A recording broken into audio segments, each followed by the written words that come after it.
A lot of this isn't going to make sense to you, and I'm sorry about that. I'm just going to start at the beginning, with the house.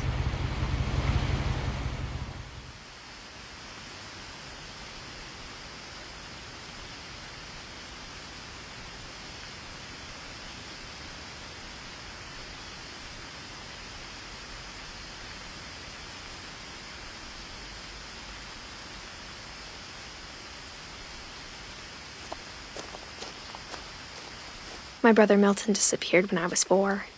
It was like the house just swallowed him up.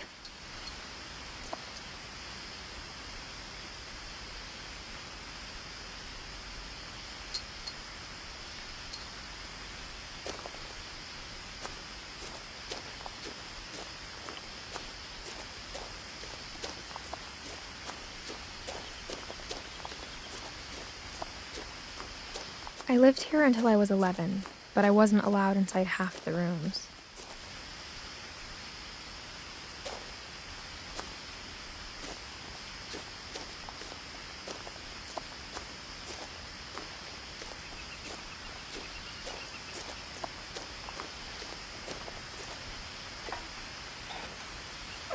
Inside the mailbox were bills from 7 years ago, marked urgent, open immediately.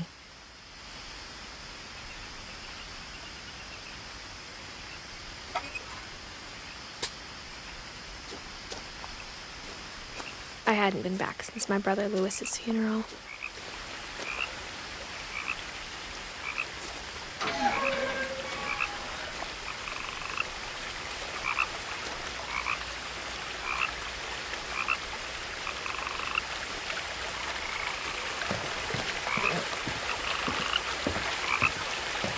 In her will, my mother left me a key, but didn't tell me what it unlocked.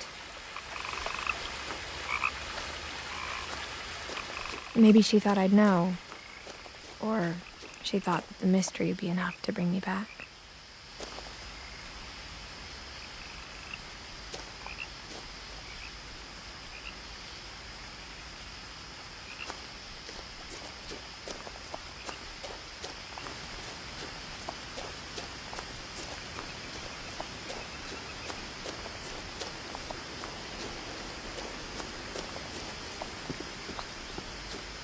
The truth is, even after I inherited the house, I never thought I'd come back to it. But now I had questions about my family that only the house knew the answers to.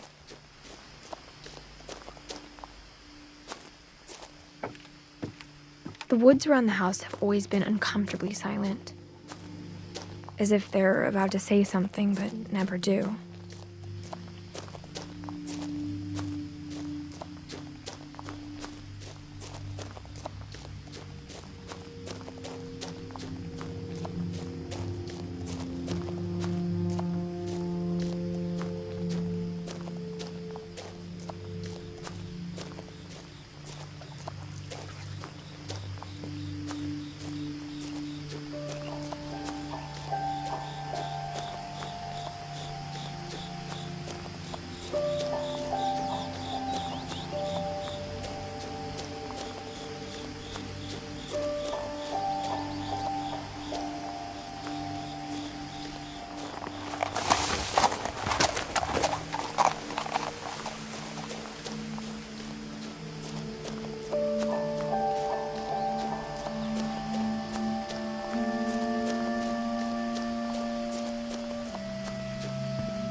No one had driven this way in a long time, but I saw a few hoof prints.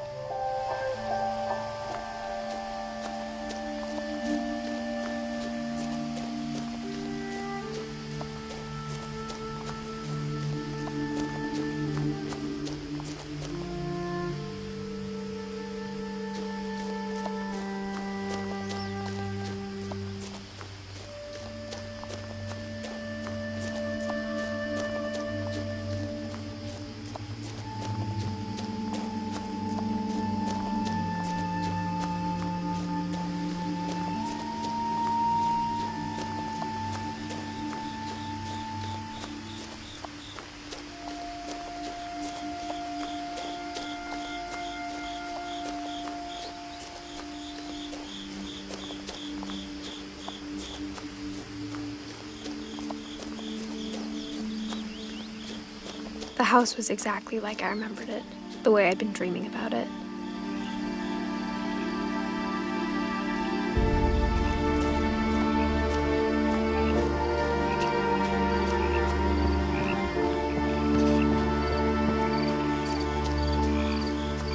I asked Edie once about the dragon in the pond. She said it had killed her husband. I was 6. It seemed like an odd joke to me even then.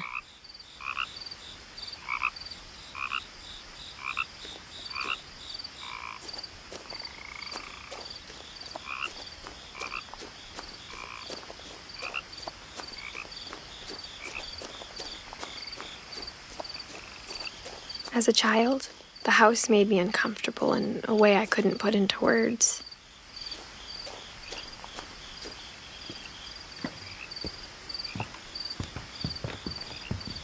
Now, as a 17-year-old, I knew exactly what those words were. I was afraid of the house.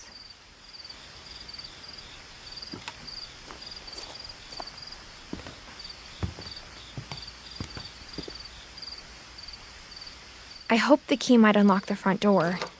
It didn't.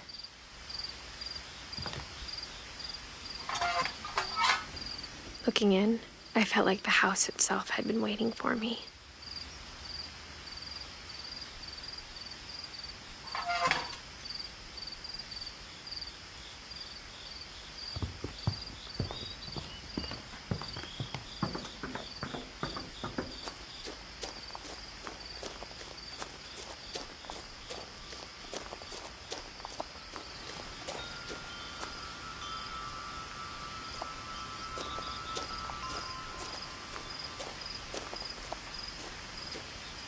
The house felt like it had always been here. Even the swing set was older than my mother.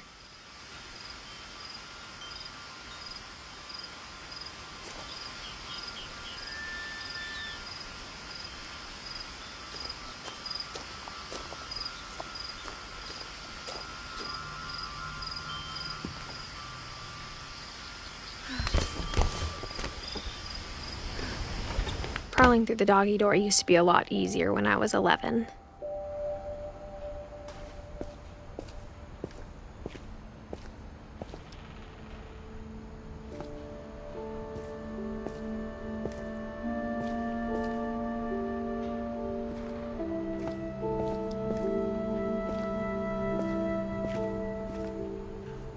The power had been turned off the night we left.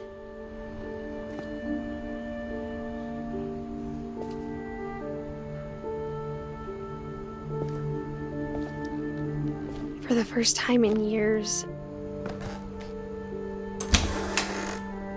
I felt like I was home.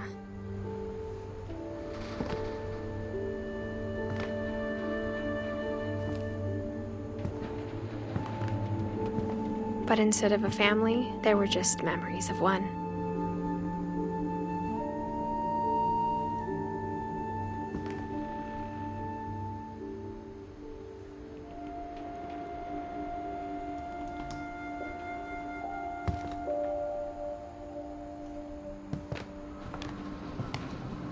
Like how only one restaurant would deliver to our house, so we had Chinese a lot.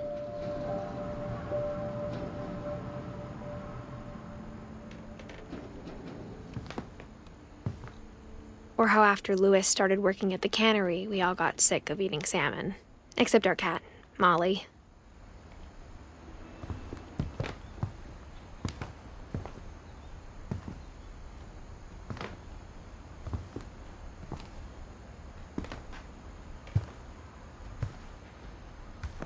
The table was still a wreck from the night we left.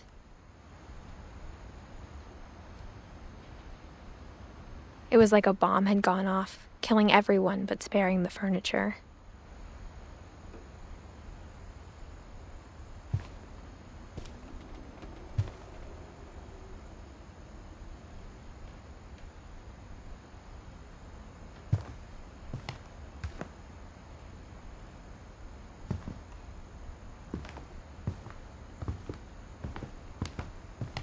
My mom was the only one of us who could imagine Great-Grandma Edie living in a nursing home.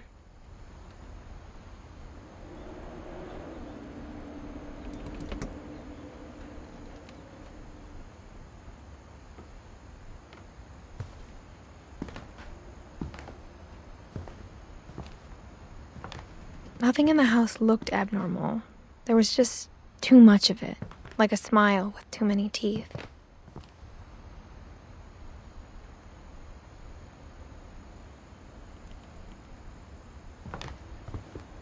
Even the fireplace had a story. Edie told me the bricks came from the original house, after it sank.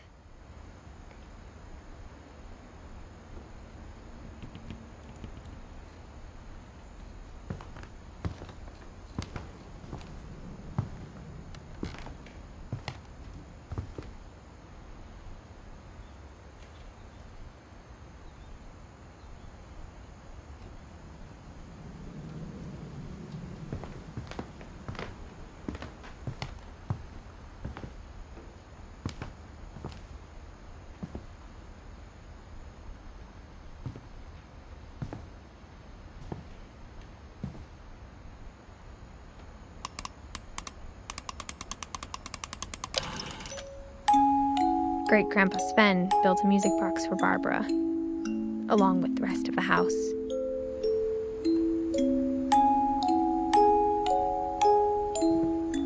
Mom always told me to stay out of the basement, so I wasn't too surprised when the key didn't fit.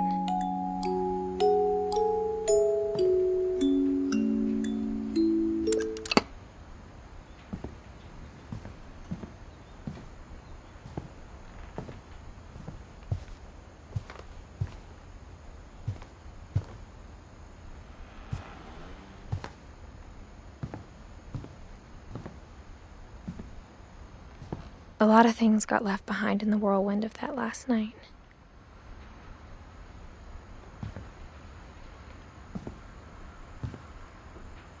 My mom wasn't much of an optimist, but she never stopped believing that my brother Milton was alive.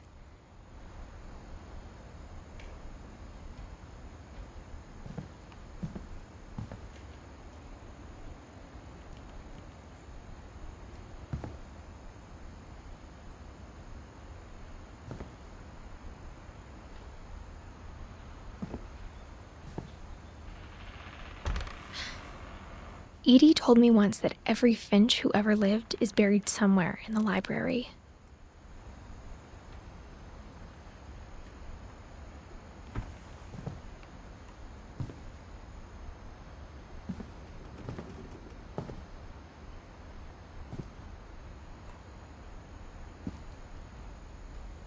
After Milton disappeared, Mom sealed up all the bedrooms.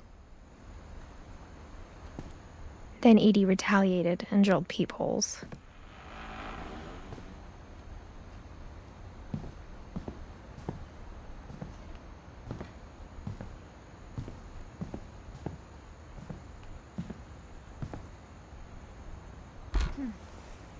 My Grandpa Sam spent 7 years sharing a room with his dead brother, Calvin.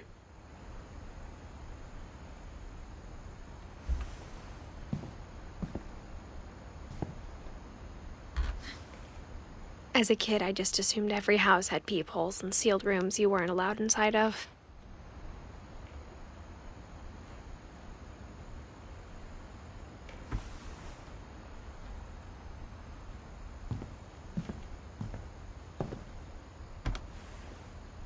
The last time I was in Edith Sr.'s room, I was 10 and she was painting my portrait.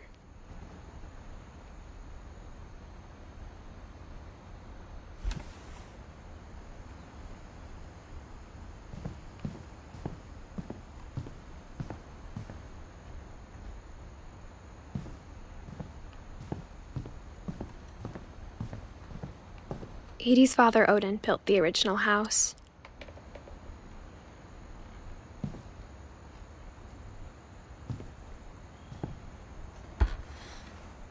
Barbara was a child star for 2 years, until America grew out of it.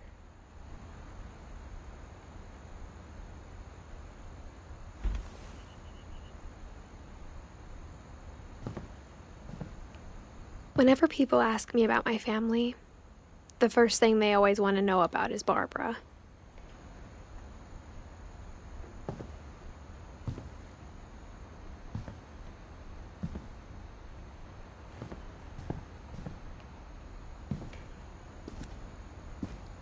Mom must have locked the third-floor stairs on the night we left.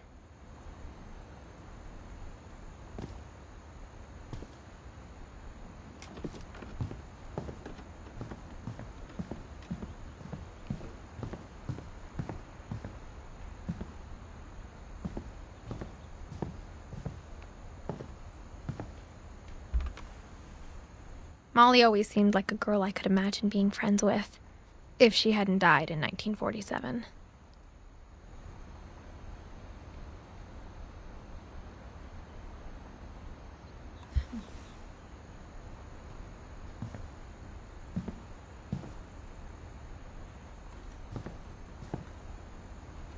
I spent a lot of time playing in Great Uncle Walter's room. I think my mom sometimes regretted not sealing it up.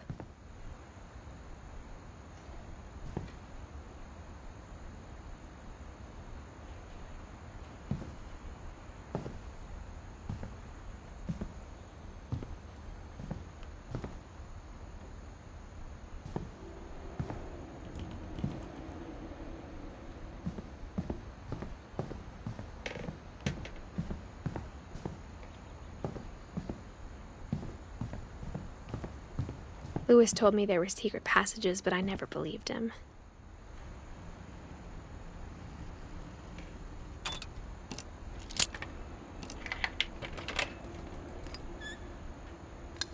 Turns out, my mom was really good at keeping secrets. Now it was time to find out what my mom had been afraid of.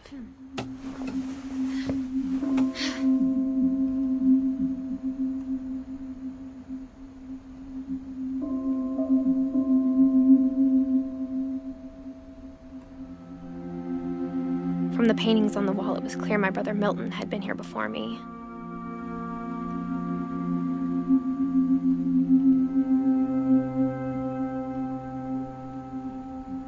Reading this, maybe it sounds like I had a plan. But I had no idea what was behind that door.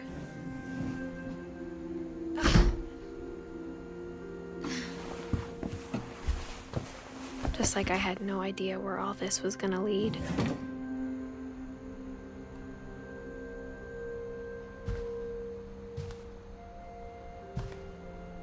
I grew up looking at Molly's room through the peephole. Molly's gerbil had a tiny bedroom with its own even tinier gerbil cage.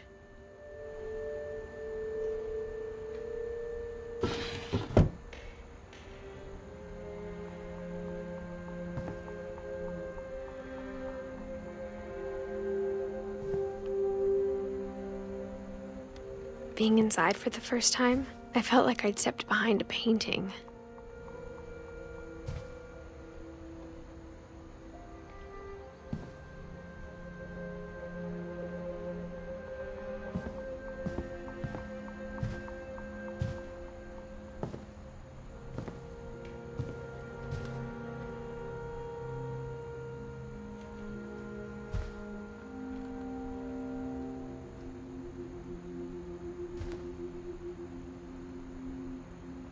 I got the sense Edie had spent a lot of time here, before my mom sealed the doors.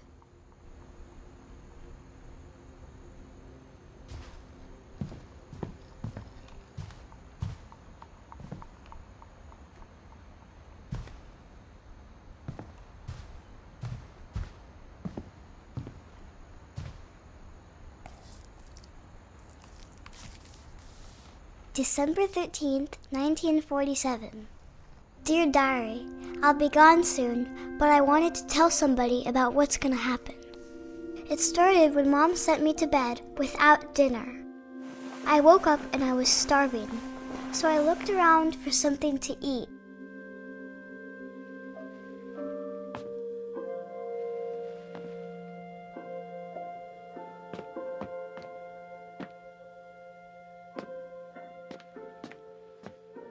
My Halloween candy was all gone.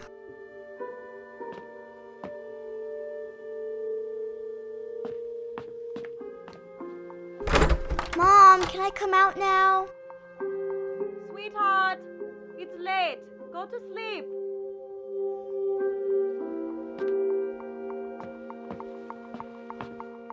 The gerbil food was dry, but I didn't mind it.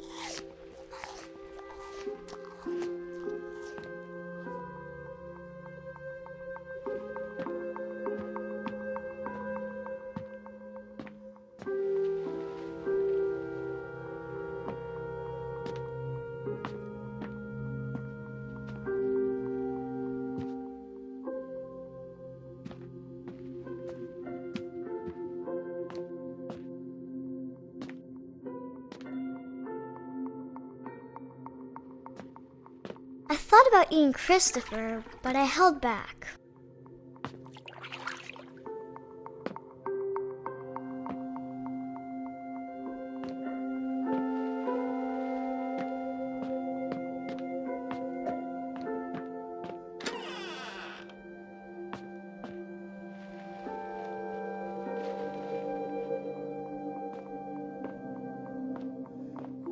I ate a lot of things that night.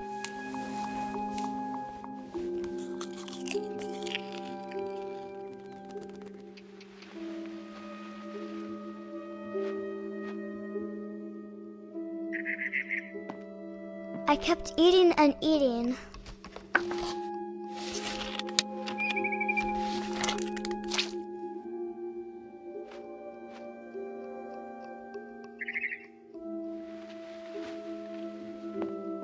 Then I heard chirping outside my window. It was a barn swallow going back to her nest.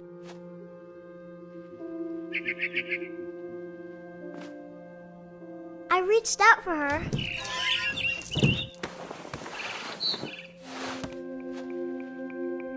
And suddenly, I was a cat.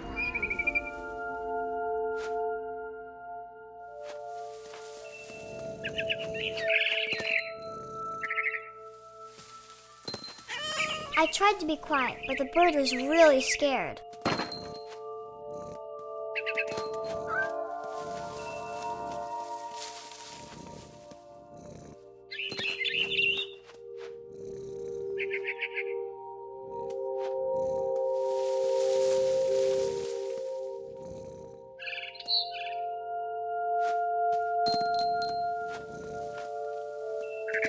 Mom and Dad didn't even look at me.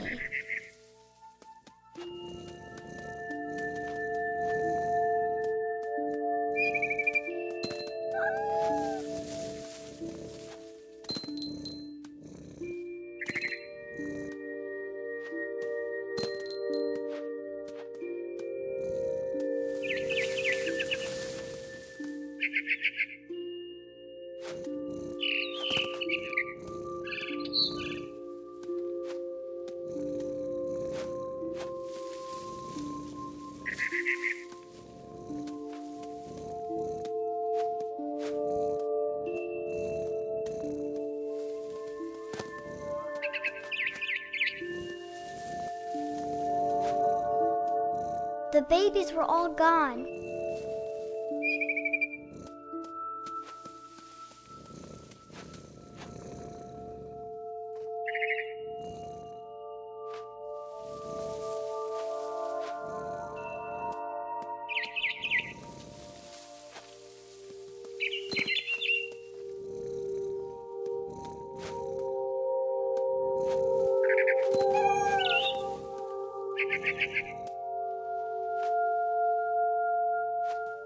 I jumped and I almost got her.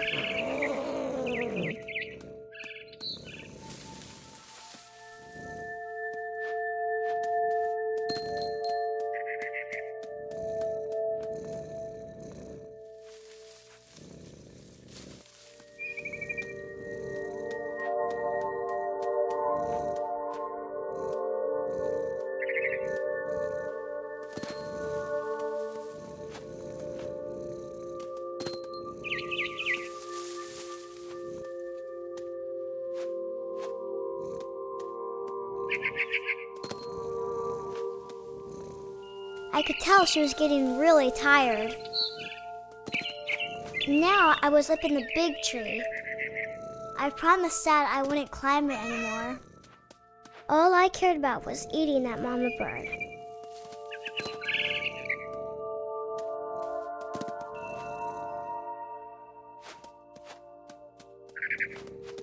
I gobbled her up. And suddenly, I was an owl. First, all I heard was the wind. Then I heard little teeth nibbling in the grass.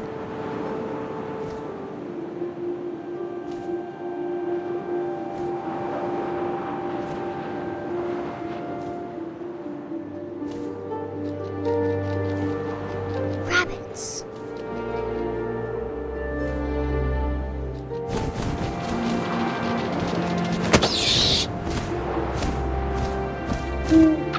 I imagined his face looking up and seeing mine through my talons. I swallowed him up, and I didn't chew one bit. Then I flew off to find something bigger.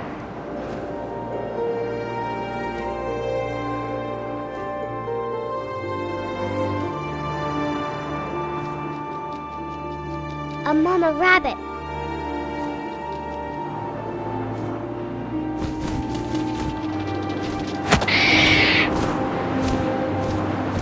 She was almost too big to carry. I started choking, but I couldn't stop eating. And suddenly, I was a shark.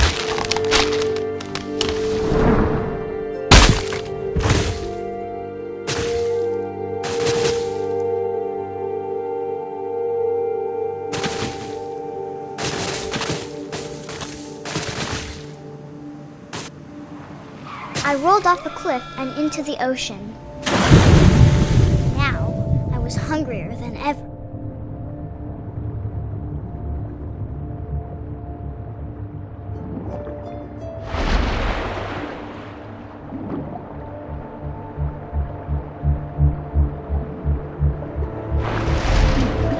I wanted fat, juicy seals.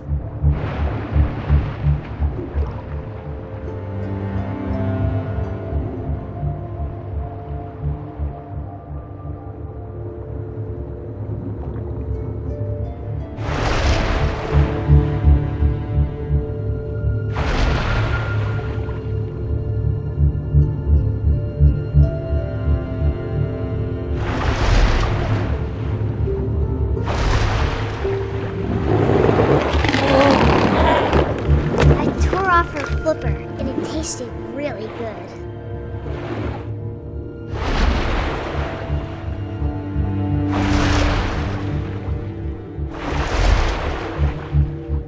I grabbed on tight, but I was so hungry, I jumped out of the water.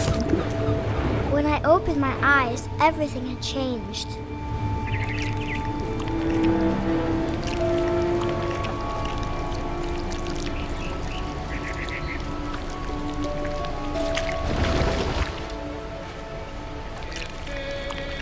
Now I was a monster, and I smelled people everywhere.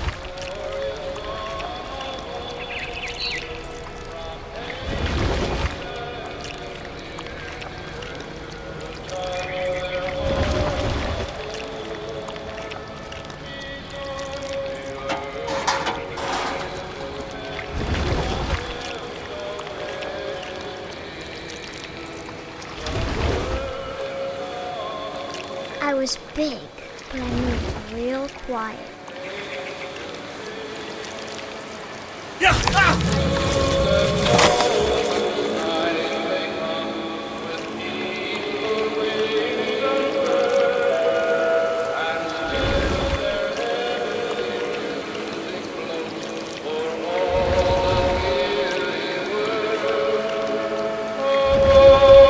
I wanted to stop, but also I didn't.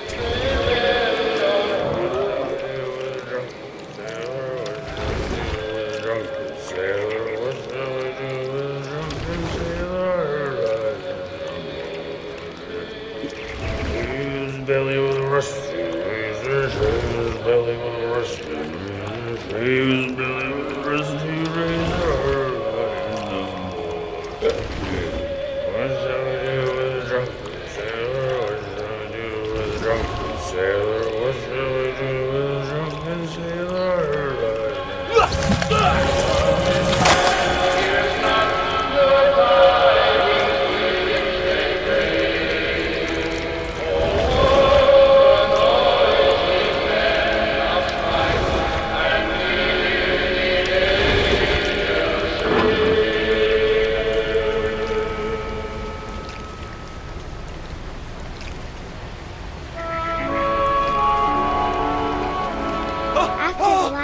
messenger, I was still hungry. And across the water, I smelled something new. Something I had to have, so I swam towards it.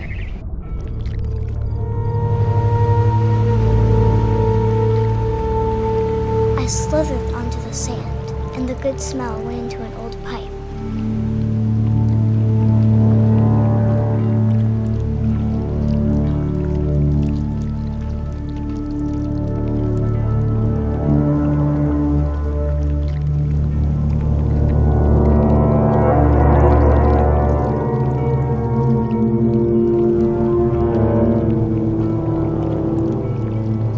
I got closer and closer.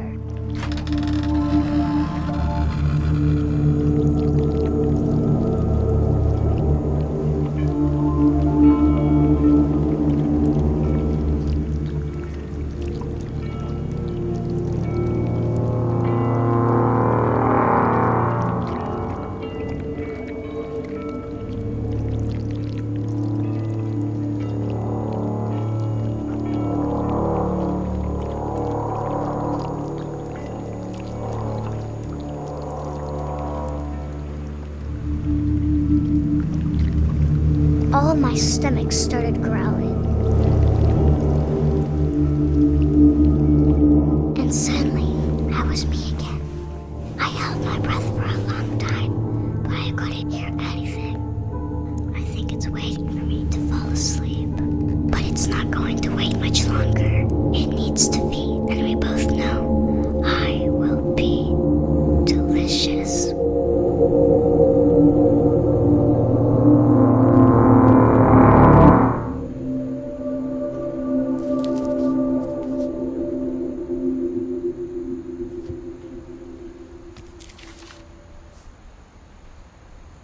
I'm not sure if I believed all of that, but I'm sure Edie would have.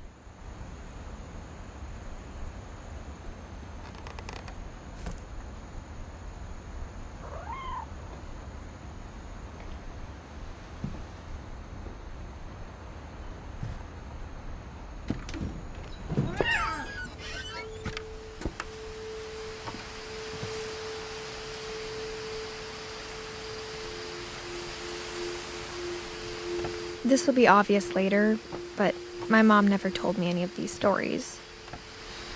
Edie would have, but Mom didn't like bringing up the past. Though, when we adopted a stray kitten, she was the one who named it Molly.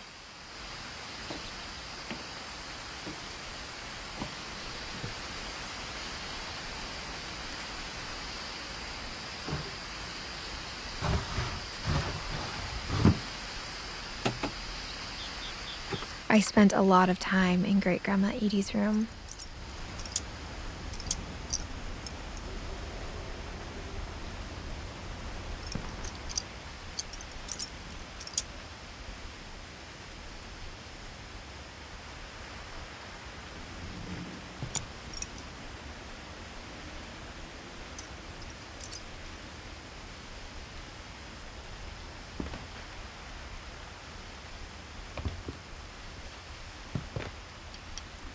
We got along, and it was a good place to hide from my mom.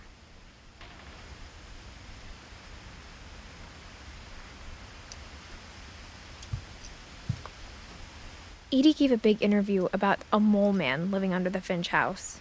My mom was furious.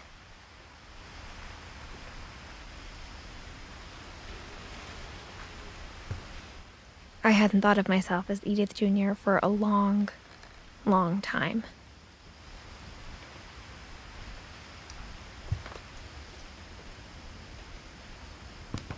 One summer, they evacuated the island, but Edie refused to go.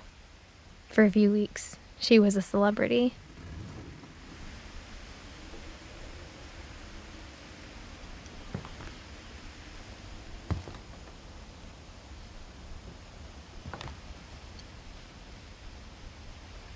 When Edie told people Sven was killed by a dragon, she could also have said he was building a dragon-shaped slide that collapsed. She could have, but she didn't.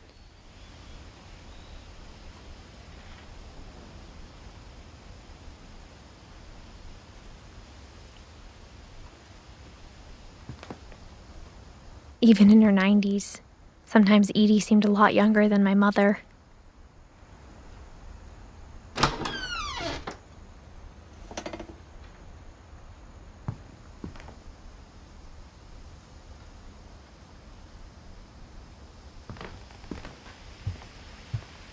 Edie knit me a new pair of gloves every year, just in time to replace the old ones.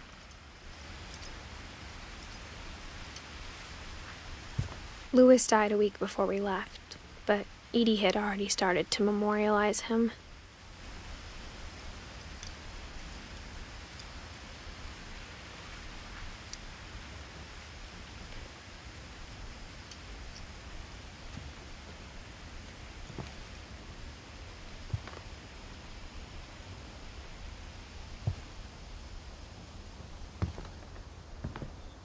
Her room was like a museum.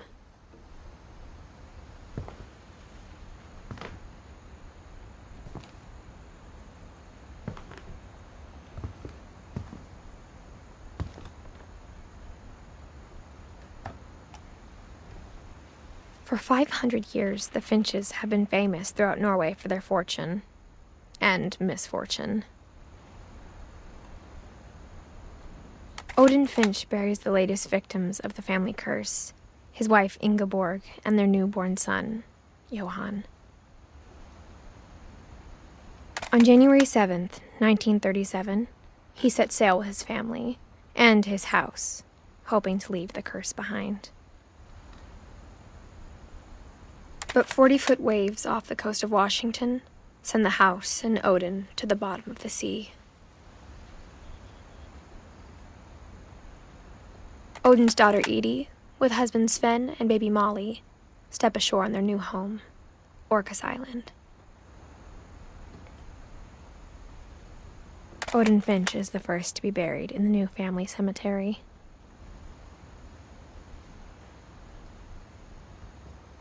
His daughter Edie is already dreaming of a new Finch house.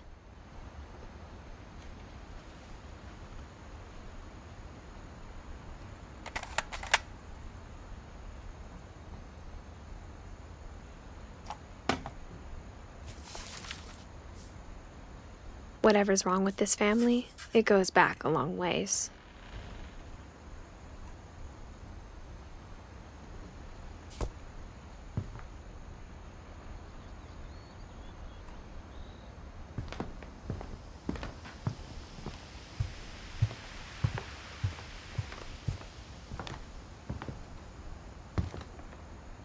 The only trace Grandpa Sam's first wife Kay left on the house was the pink bathroom.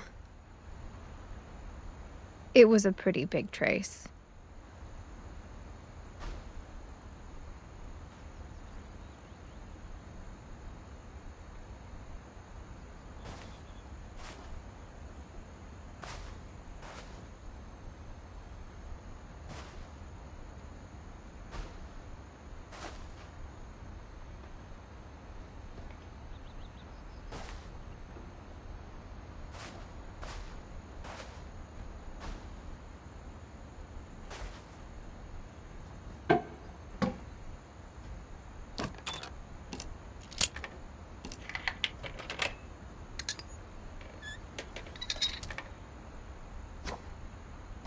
There's a secret in this bathroom.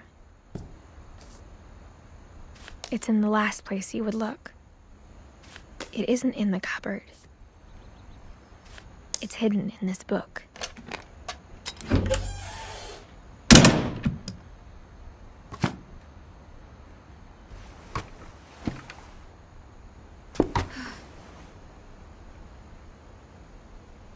Sven gave Sam an old camera he'd refurbished. He never put it down.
I knew Grandpa Sam had a twin,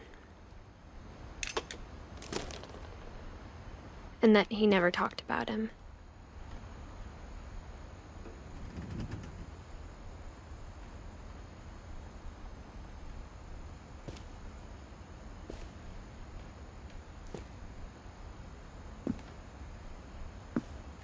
I guess my grandpa didn't like history any more than my mom did.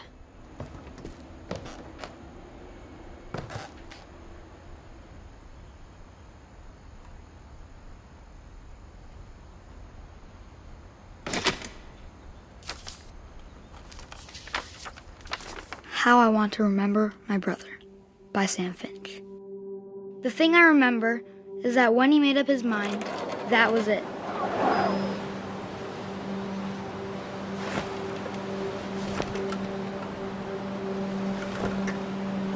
My brother said he'd die before he ate another mushroom, and he did. At Barbara's funeral, we swore we'd never be afraid again, and he wasn't. I think Calvin always wanted to fly.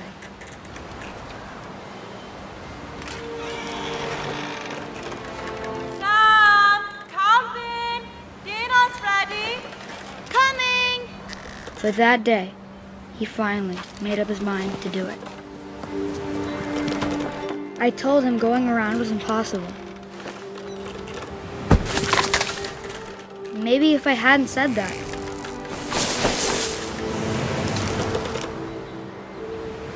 Calvin! I'm not gonna tell you again! maybe if the wind hadn't picked up, then maybe he'd still be here. But I doubt it. I think he'd already made up his mind. That's what I want to remember about my brother.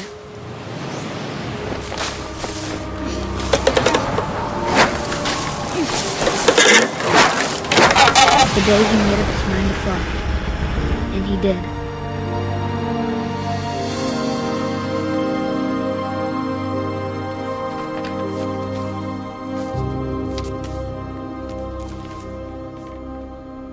Calvin's story felt strangely familiar. When I was younger, I remember trying to do the exact same thing.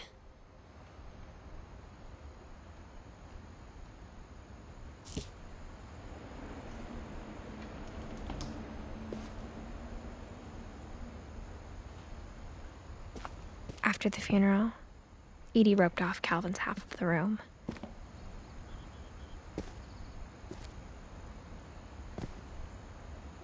Mom said Grandpa Sam enlisted at 18 and never set foot in the room again.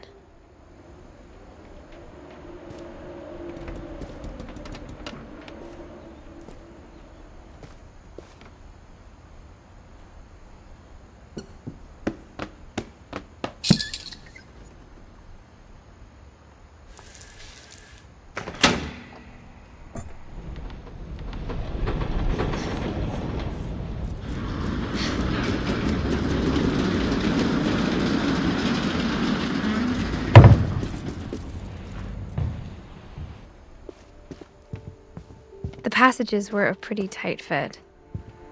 They'd obviously been built for smaller hands and bellies.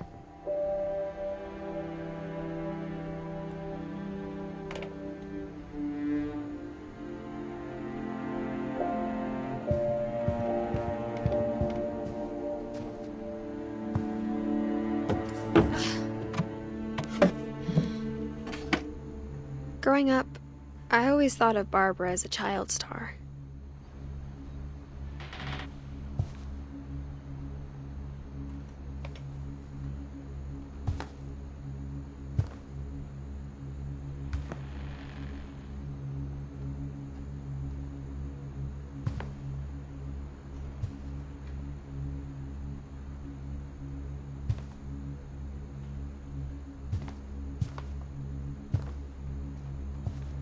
I never thought about how hard it must have been for her afterwards.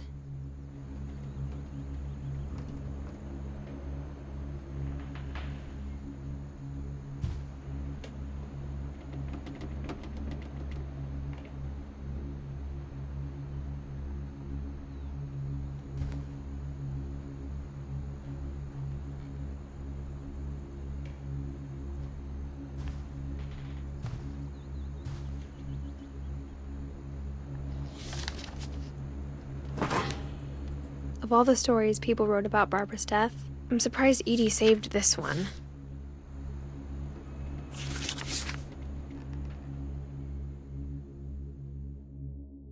Old Jack here with another ghastly tale inspired by America's most unfortunate family. I'm calling it The Surprise Ending of Barbara Finch. As a child star, Barbara was famous for her scream.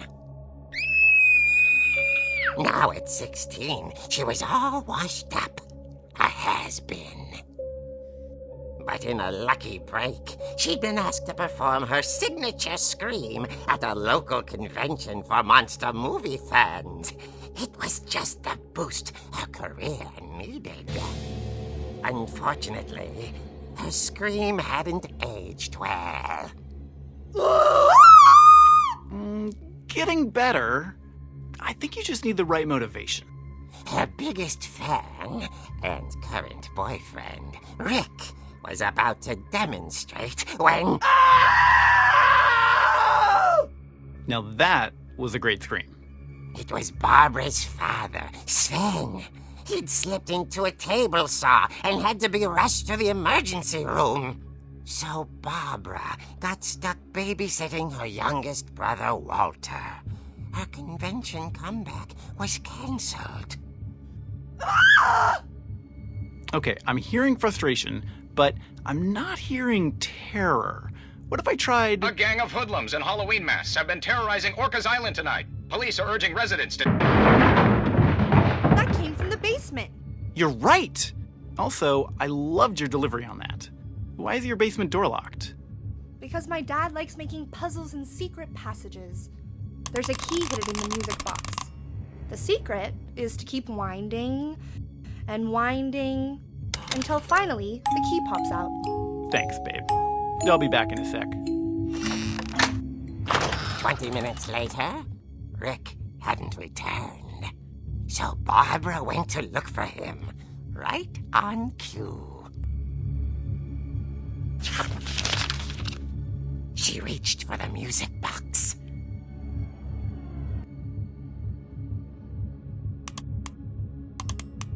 And as she wound the key, she listened for Rick, but the house was silent.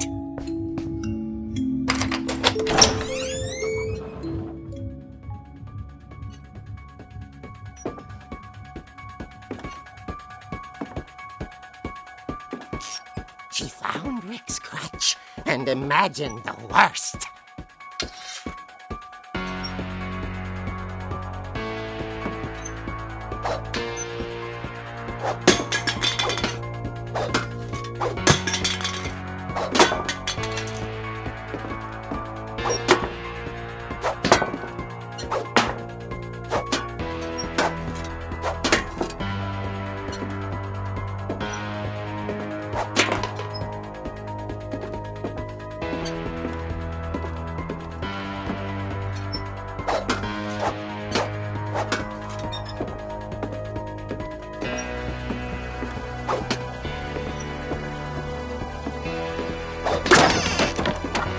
Leader is the infamous Hookman killer, Dr. Carl Hamill, who impaled and then ate his family 10 years ago tonight.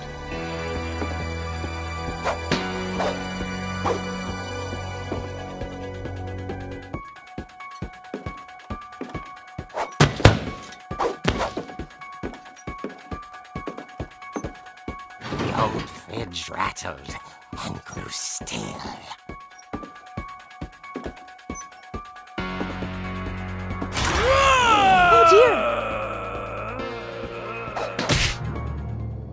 Oh! Rick? Barb, relax. I was just trying to scare you to help you find your scream. Well, I'm not scared, Rick. I'm furious. Then act furious. All I'm getting from you now is that you're hurt and confused and She threw him out, but she kept a little something to remember him by. Barb, have you seen my other crutch? And she was still holding it when she fell asleep watching the late picture show. hours later... Barbara! Walter, what's going on up there? Ah! Okay, I'm coming up, but if this is a trick, you're dead, Walter.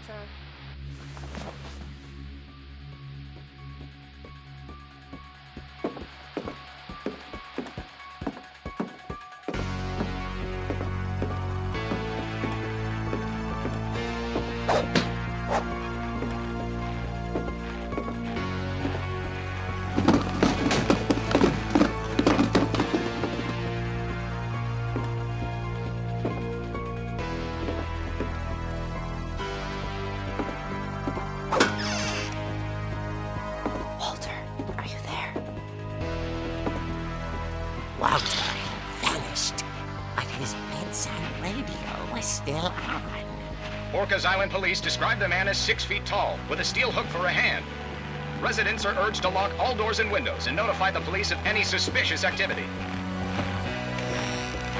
Barbara turned, saw the hook man, and was speechless. He was quite smashing.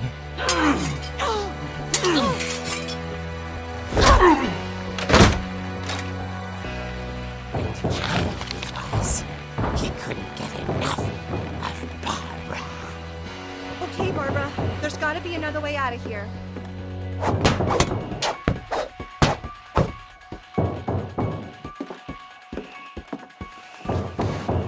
That night, she played her part beautifully.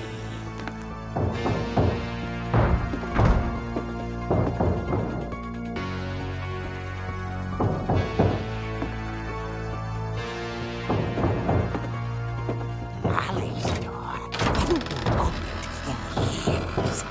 The hinges groaned.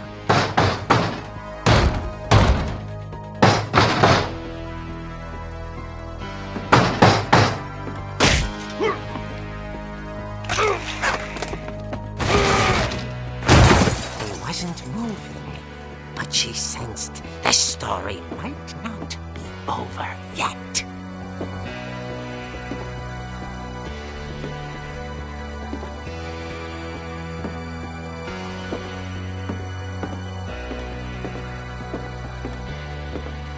The hookman had vanished. She listened for his breathing, but all she heard was...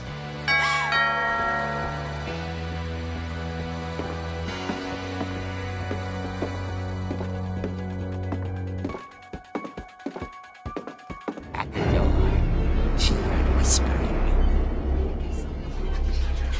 It was coming from inside the house.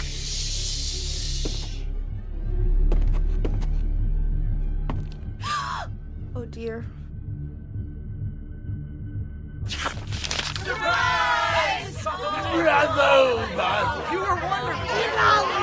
The monsters had come to surprise her. For Barbara, it was a dream come true. Then she saw what kind of monsters they were, and she realized what was about to happen.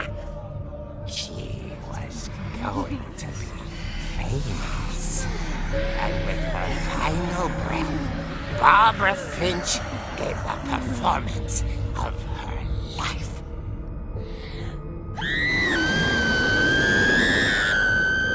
I wasn't there myself, but I hear Barbara was magnificent. Poor girl. She had a taste for stardom. But unfortunately, so did her fans. Of course, the police blamed it all on poor Rick, who disappeared the same night. And little Walter, hiding under his bed the whole time. He took it all pretty hard, but that's another story. As for Barbara, tucked inside the music box was all they ever found of her. Her ear. Now that's what I call a real eerie tale.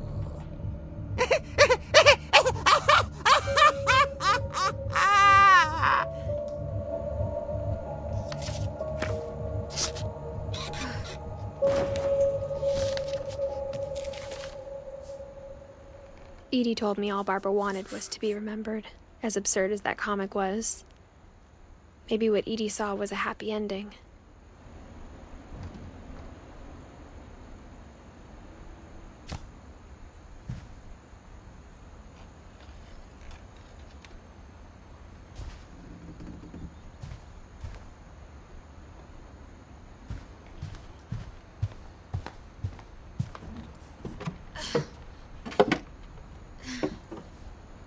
I guess now I know why Mom didn't like me playing with the music box.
Mom said the basement was off limits, unless I wanted another tetanus shot.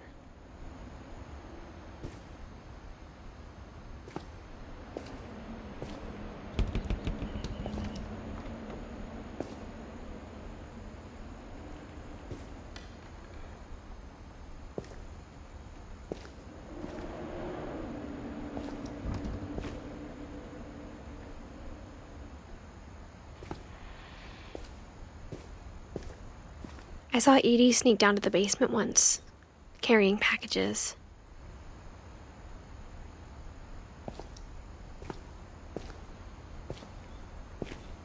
I thought maybe she was hiding presents.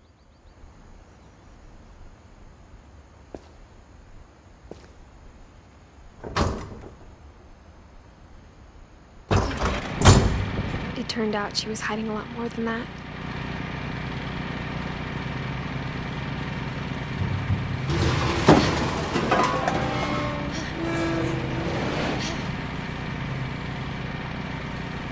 I remember asking Mom once about where Walter had gone.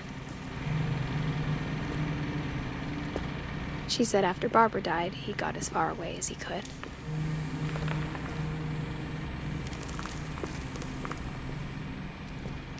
If there's a pattern in all these stories,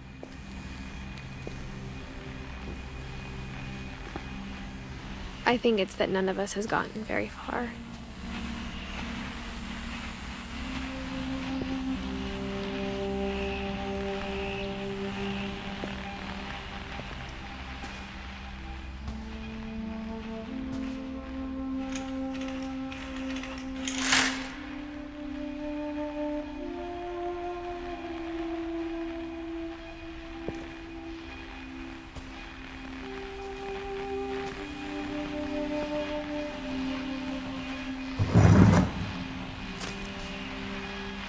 Goodbye, everyone. I can't believe I've been down here for 30 years.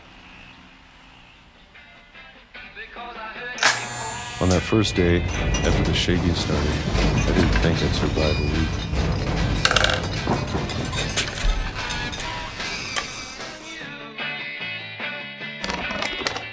But after a few days, I settled into a routine. That's what kept me sane.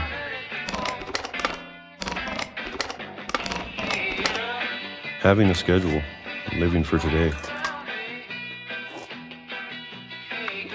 I always expected to be dead tomorrow.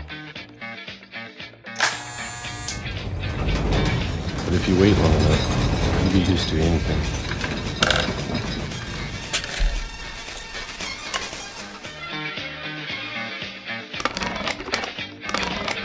Even a monster on the other side of the door starts to feel normal. Almost friendly.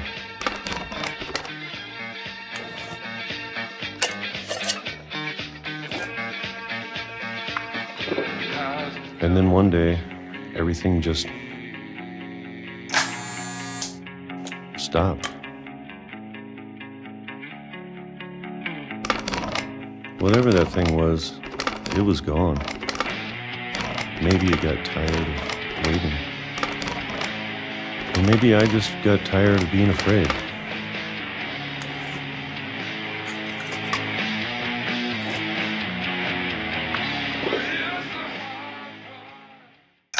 It's been a week now, the longest in 30 years. I'm done waiting. I have to leave while I still can.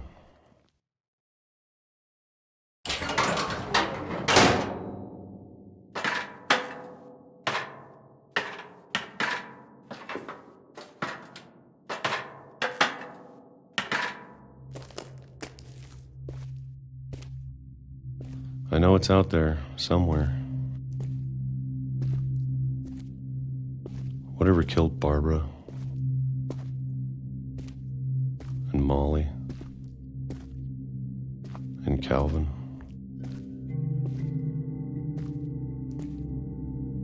Maybe this is all a mistake. But I need to stop living the same day, even if it kills me.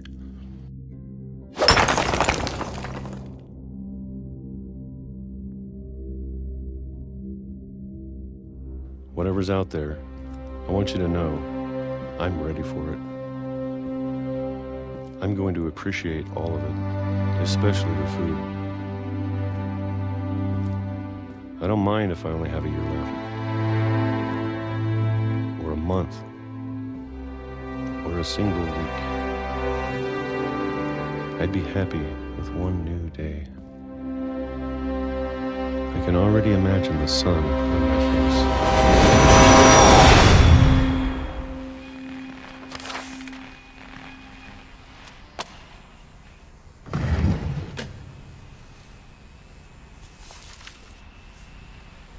Walter died when I was 6.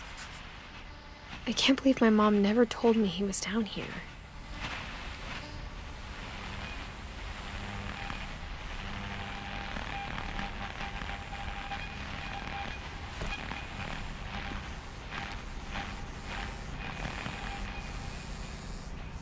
I'm sure my mom was trying to protect me.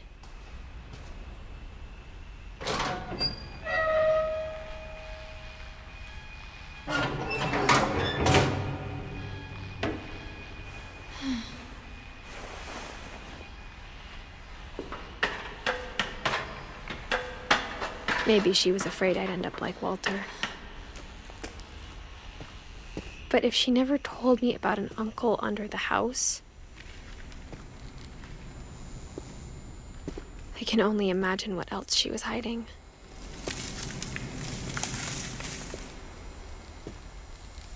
I don't want to make the same mistakes she made.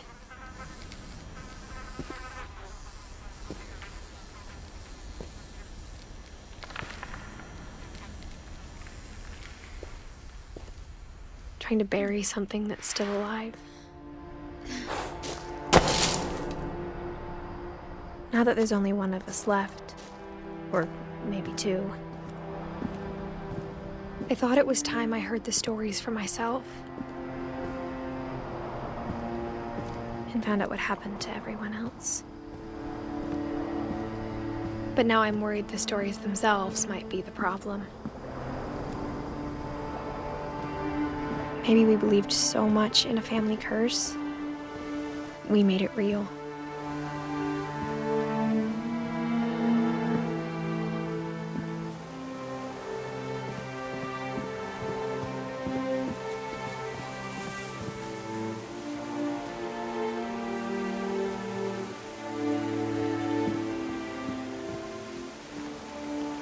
I don't know if I should even be writing this.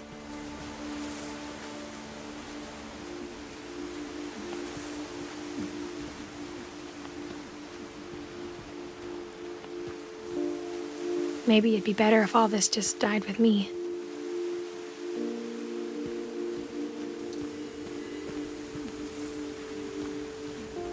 But I thought you should know about your family.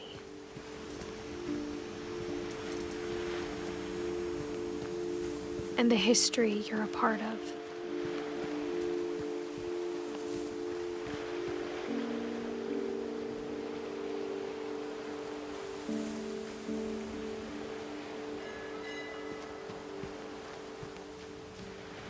Though to be honest, I feel as lost as you probably do right now.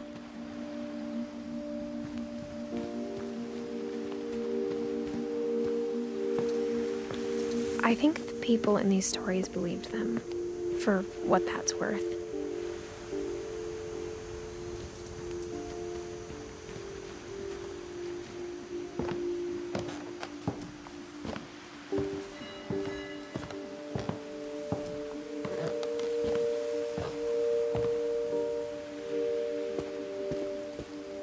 And when you look at the house, that history of imagination and stubbornness and madness, any of it seems possible.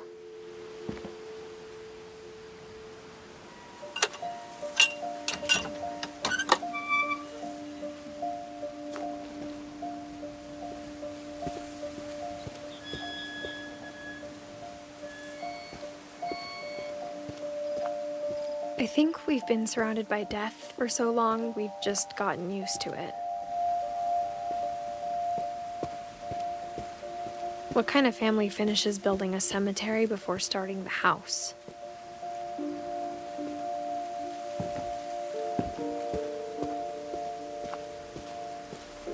It's embarrassing for me to admit this, but the pet cemetery made me more uncomfortable than the human one. 3 of the gerbils were mine, and 2 had been my fault.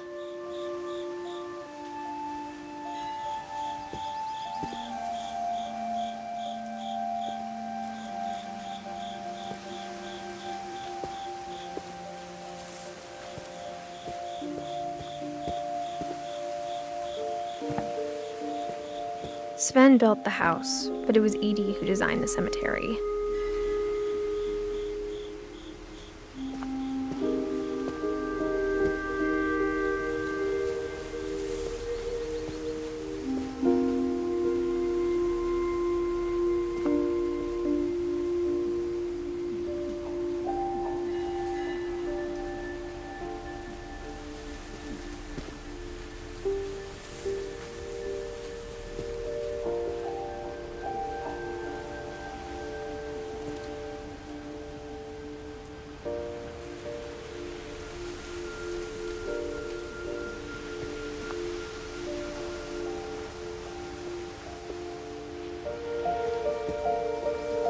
I'm sure Odin's monument had been Edie's idea. My mom was always trying to move on, but for Edie, the past never went away.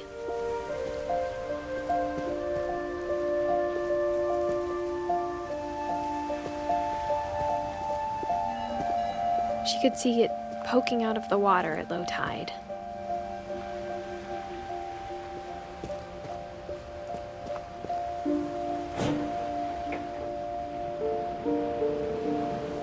Edie said she dreamed about the old house every night.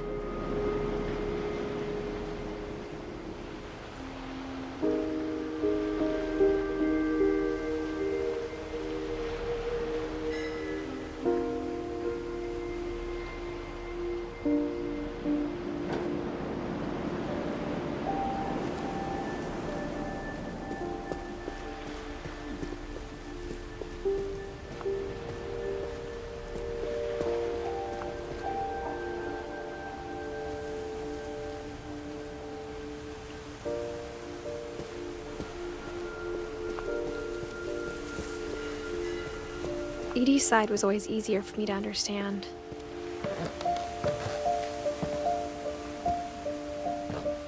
But the older I get, the more I can see where my mom was coming from.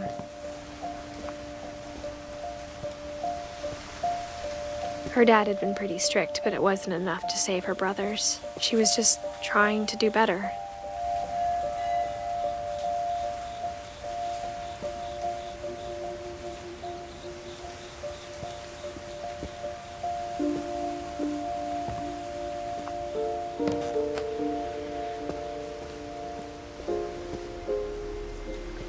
She lost 2 of her brothers, just like I did.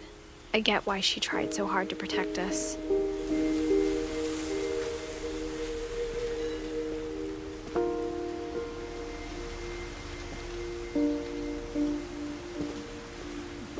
We never found Milton's body, so my mom insisted we were putting up a monument, not a tombstone.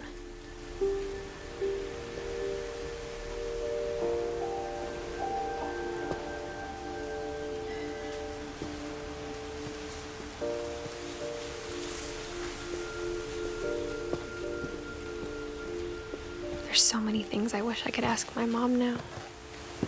Part of me thinks this is what she wanted all along. For me to come back someday and find everything out for myself.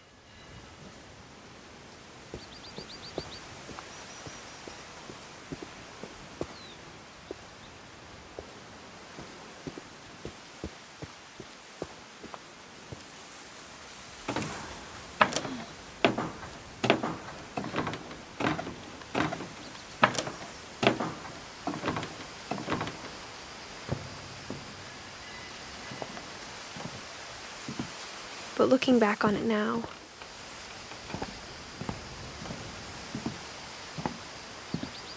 if she told me there was going to be so much climbing, I never would have come when I was 22 weeks pregnant.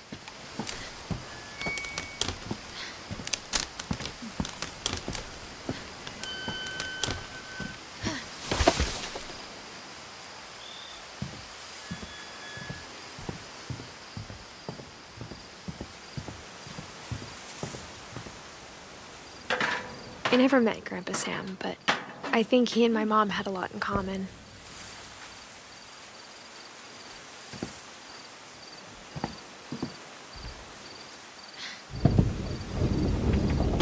They were both pretty intense.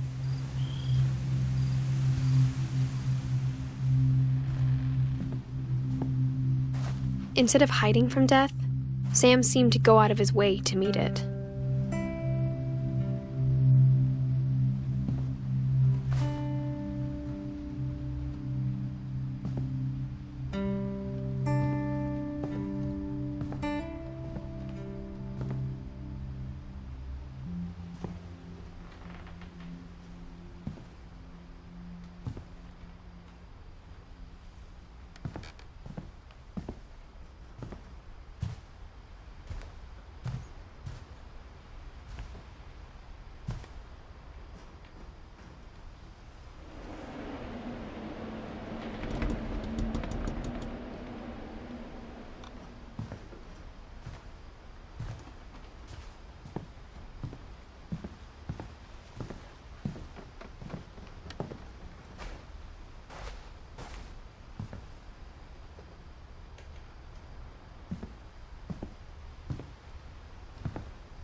Sam spent his life shooting photos, but Mom said he got nervous being in front of the camera.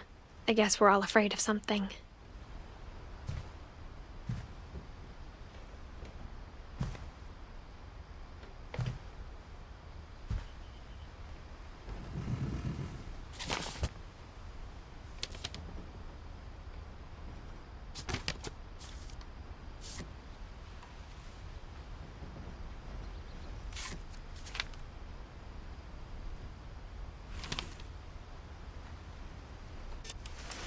Dawn, I promise, you'll never forget this weekend.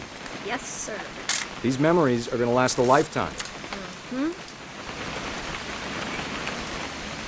I gonna have to shoot anything? It's a hunting trip, Dawn. Shooting is strongly encouraged. Shouldn't we be leaving? Just want to get a shot of you, Dawn, then we can take off. What? Perfect. It's gonna rain the whole weekend, isn't it?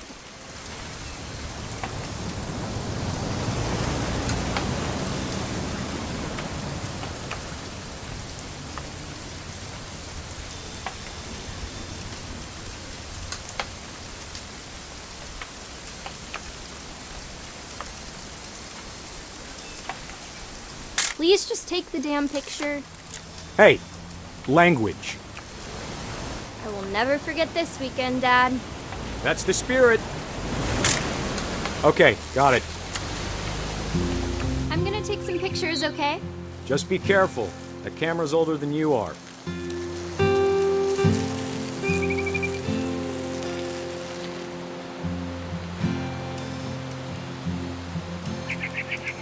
You're right, Dad. It's starting to clear up. Still freezing, though.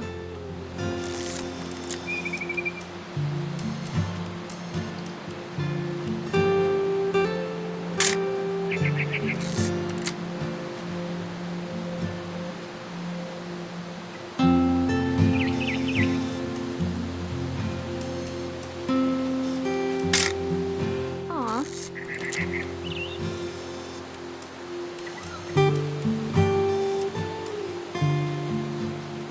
Definitely should not have drunk all that coffee. Hold still while I take a picture of you. I definitely won't be moving. Are you done yet? Does it sound like I'm done? Nothing quite like being outside. Hey! That's a keeper. Oop. A little more gas in the tank, I guess. I'm just saying, I'm not always gonna be here, Don. You'll need to remember this stuff, if you want to survive. I'll be fine, Dad. You know who else thought he was gonna be fine? Some guy who died. Don, I'm being serious. I know, Dad. You're always serious. Doesn't being out here make you want to chill out? Well, to tell you the truth, I haven't been out here in 20 years.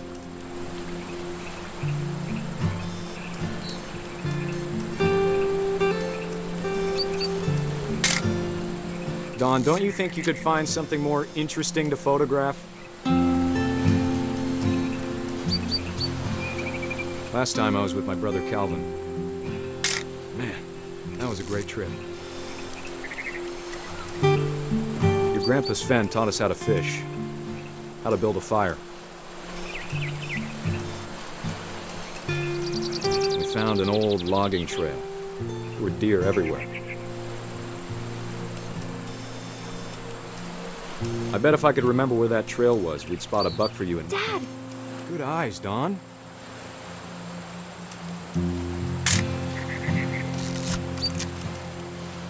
Before you take the shot, let me get a picture of you.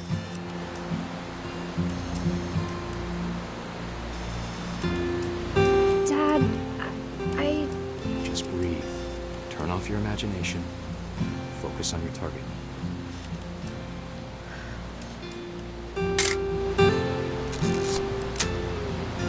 Let me get behind you. Do I have to do this? Don, you don't have to do anything. But if you want to survive, you'll need to be strong.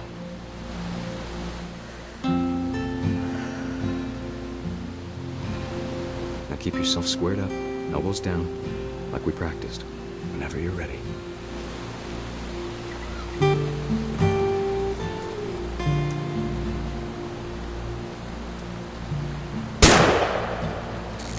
Great shot, Don!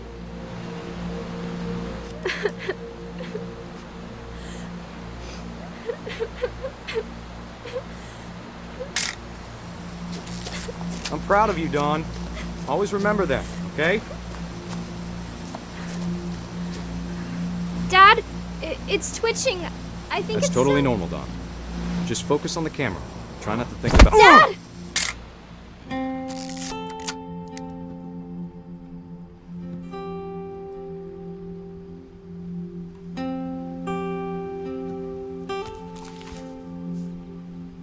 Of all these stories, that's the one I wish most that my mom had told me.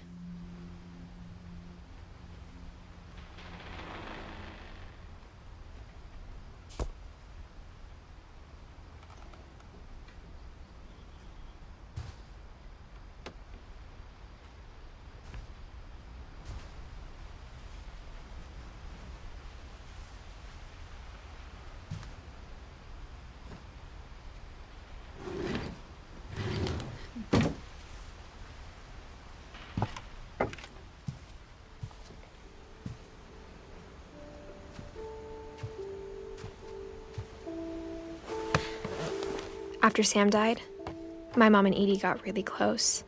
They'd both lost a lot.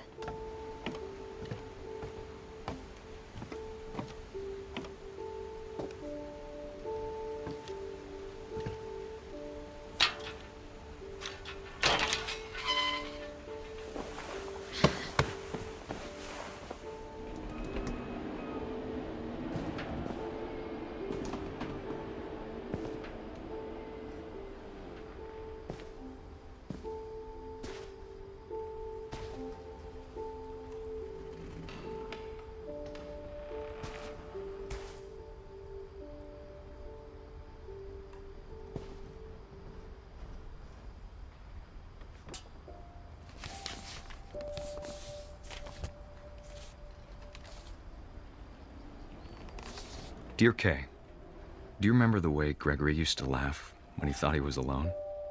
Like something funny was happening, but only he could see it. I think he saw things the rest of us don't.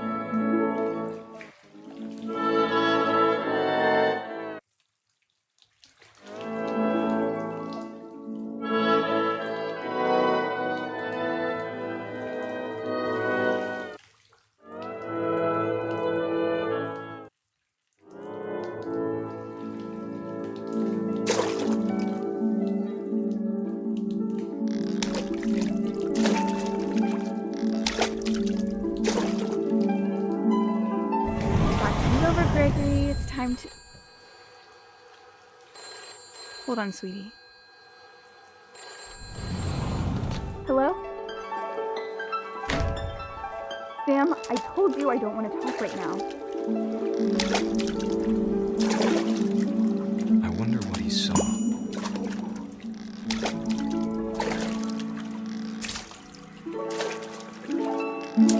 What his world was like.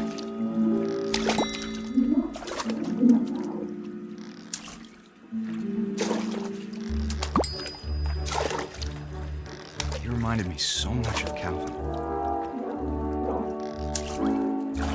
Lost in his imagination.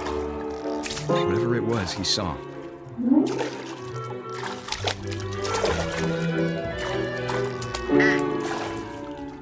It sure made him happy.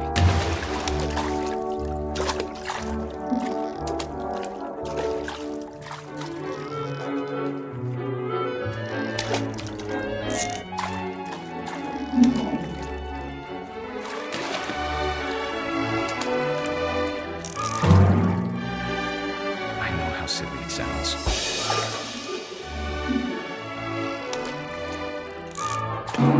But I worried about a baby being too happy.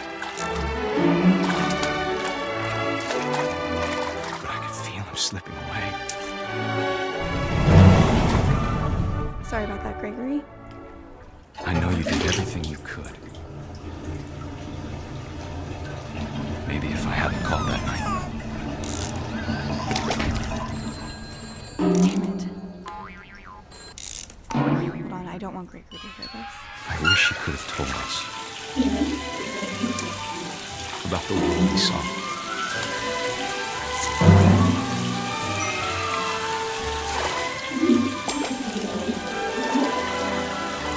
There's so much I don't understand about Gregory, about everything.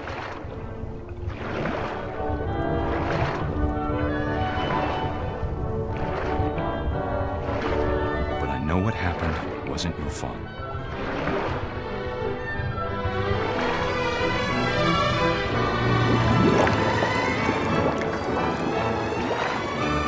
I'm sure he's happy. He'd want you to be happy too. Good luck, Kay. Love, Sam.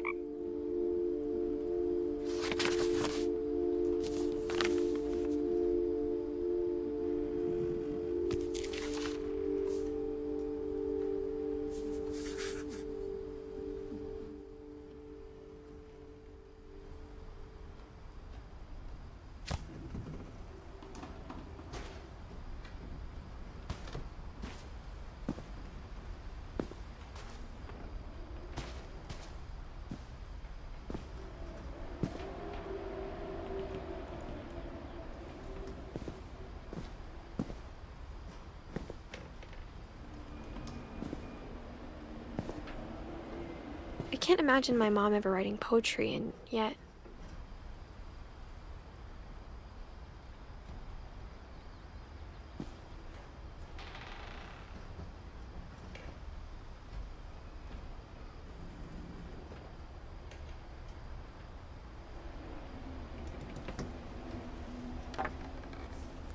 A poem for Gus, who always said the wedding was a bad idea.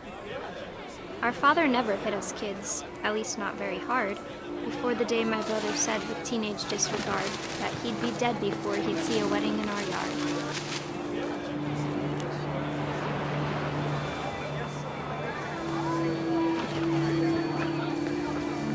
My father made him come, of course, but Gus stood far apart, just flew his kite and bottled up the storm inside his heart.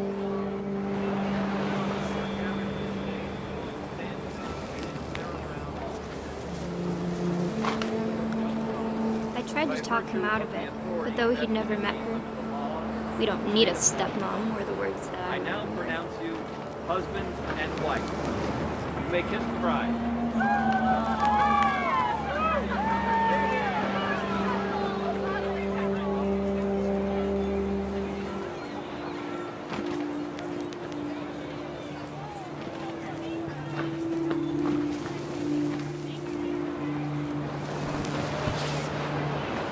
When the time for photos came, Dad ordered him to come here. But Gus declined and as a sign held up his middle finger.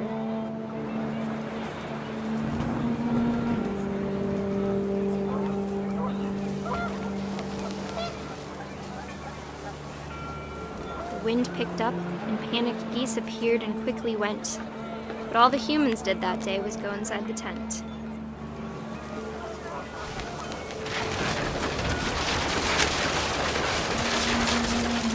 The rain came down in buckets then, but no one seemed afraid that nature might destroy the tent our dad had crudely made.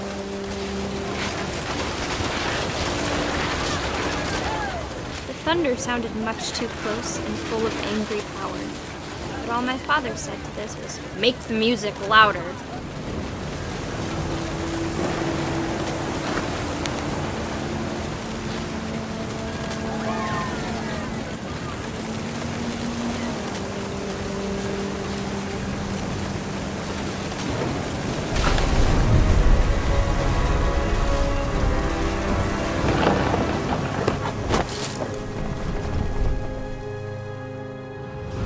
I wish that I could truly say I thought about you on that day.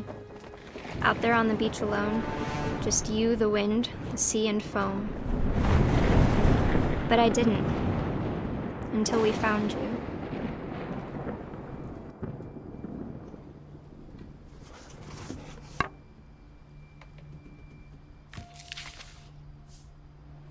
She never talked about him, but Mom told me once if I was a boy, they were going to name me Gus.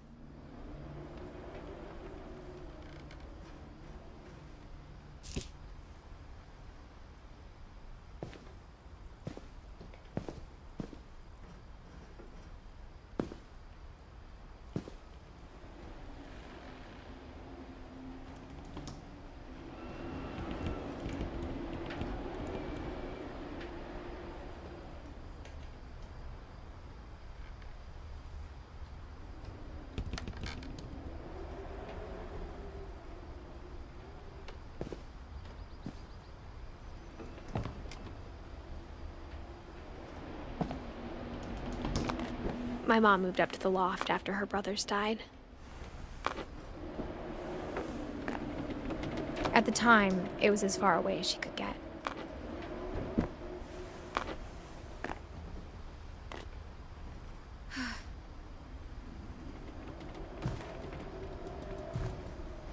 Religion was another thing my mom never talked about, but I think it helped her a lot after her dad died.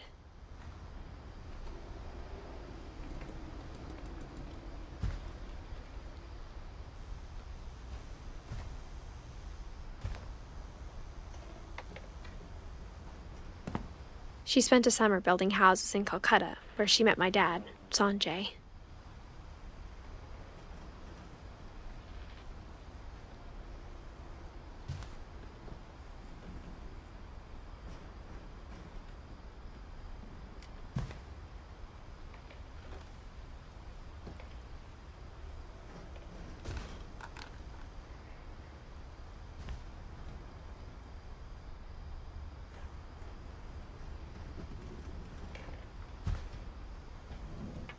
My mom moved to India a week after graduation and got a job teaching English.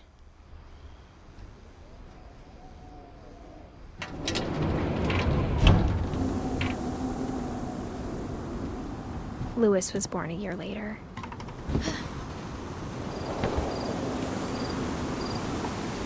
When my dad died, I don't think Mom knew where else to go. I'm sure Edie was happy to have her back. And to see kids in the house again.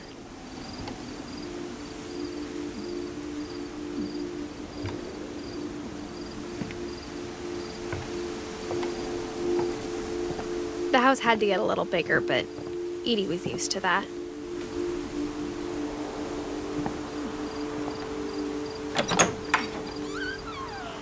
And for a while, things were good. Almost normal.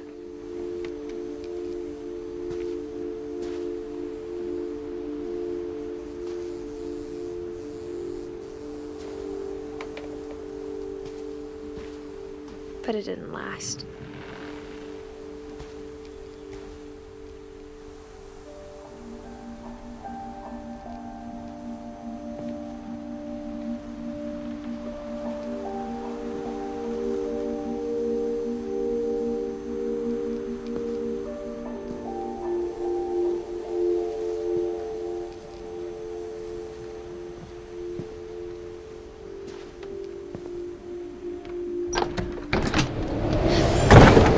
The beginning of the end was Milton's 10th birthday, when Edie gave him a castle.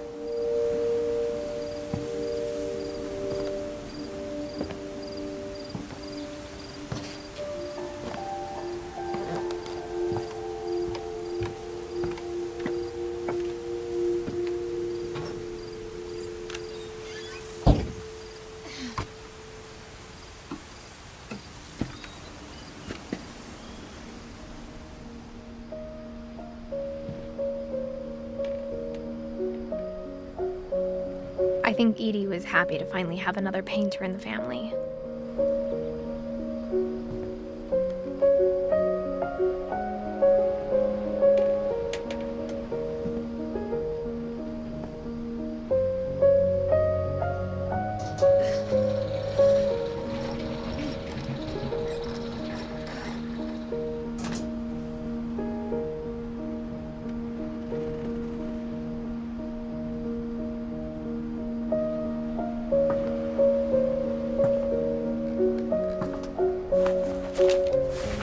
Milton Finch in The Magic Paintbrush.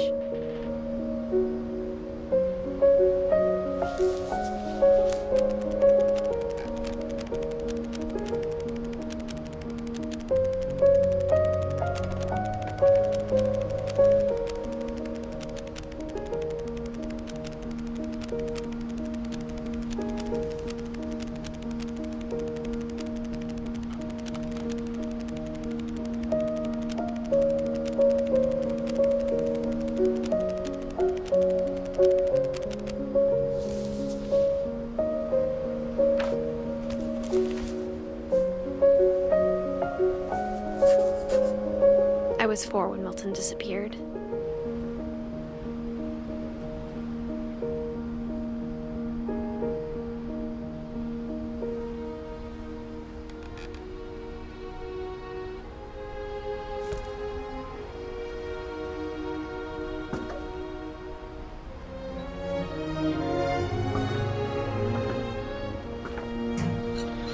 Mom spent months searching for my brother. Then she sealed the doors.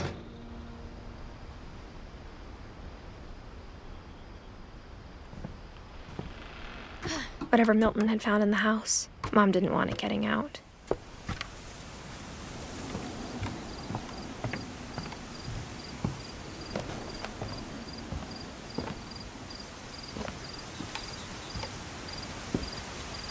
Mom definitely blamed Edie, but I think Louis blamed himself.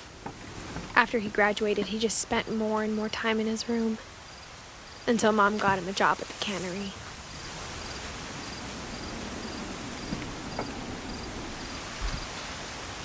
Everyone always told me to stay out of Louis's room, except Louis.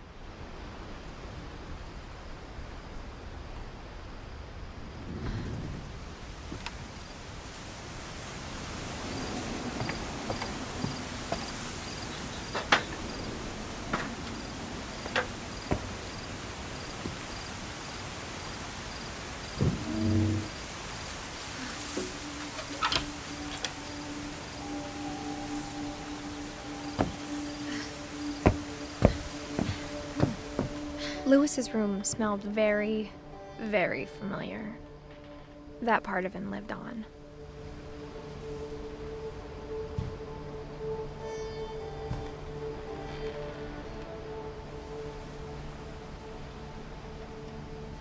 He was so proud of being Indian. I think for him, it was a way to be something other than just a Finch.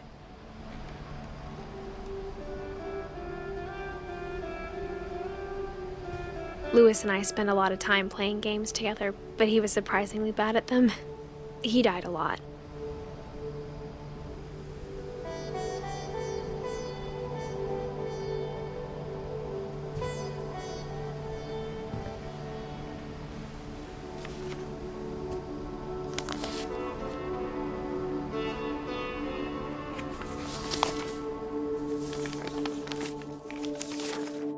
Dear Mrs. Finch, as Lewis's psychiatrist, I can understand your desire for an explanation. As I see it, the trouble began in January, shortly after we convinced your son to seek treatment for substance abuse. Newly sober, I believe Lewis first noticed the monotony of his daily life.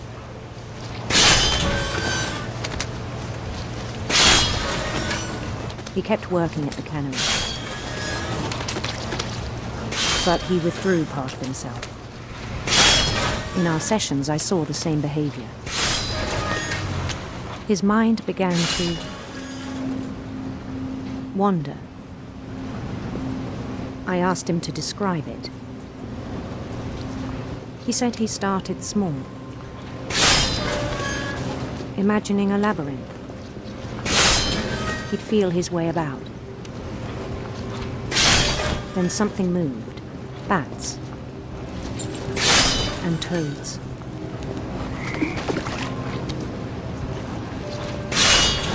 And things that have not names. He knew it was all in his head.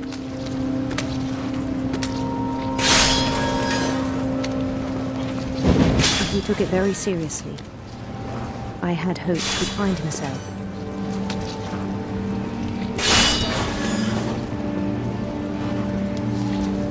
But he found something more. I worried about him then, daydreaming at the cannery. I spoke with his boss, but he said Lewis had become a model employee, methodical, tireless, focused, like a whole new Lewis. So I let him go on.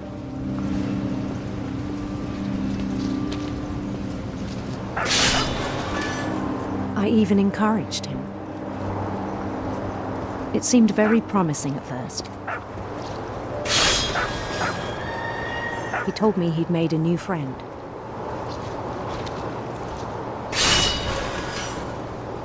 On the edge of a city he named Lewis Topia.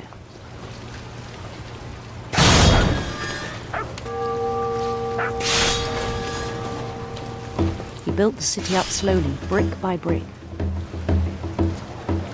Then he made musicians.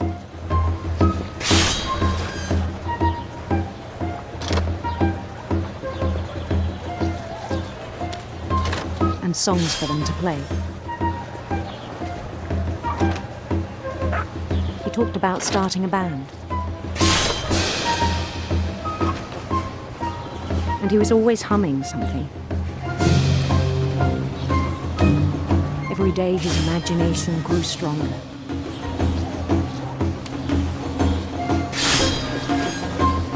He no longer spoke at the cannery. But his chopping was as reliable as ever. Then one day it struck him that all the cheering crowds, even the stones under his feet, were all in his imagination. So he could do whatever he wished.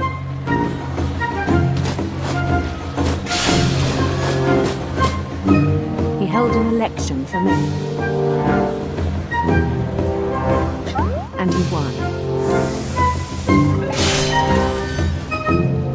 They begged him to stay, but his mind was already wandering. It became a game for him.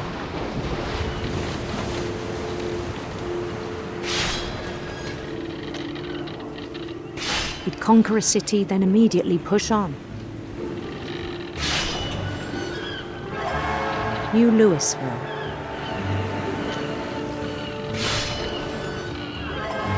St. Louis. He started drifting away from our reality.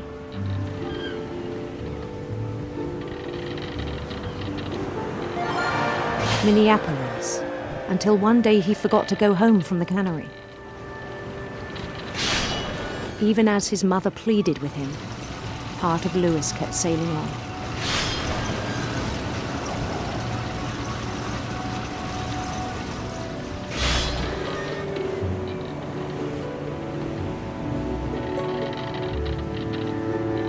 In Louisburg, he heard rumors of a handsome queen.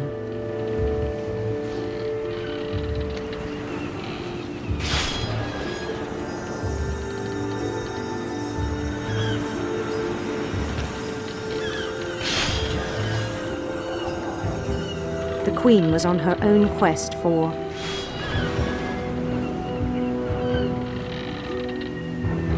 sinister serpents.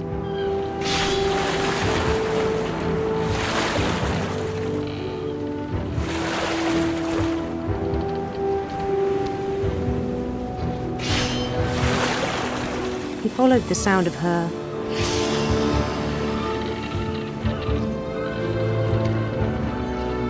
silver harp.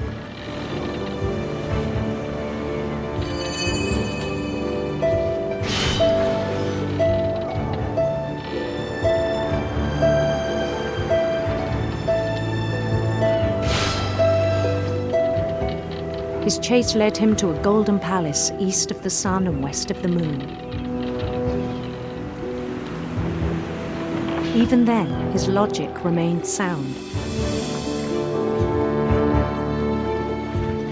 He knew the world was all in his imagination.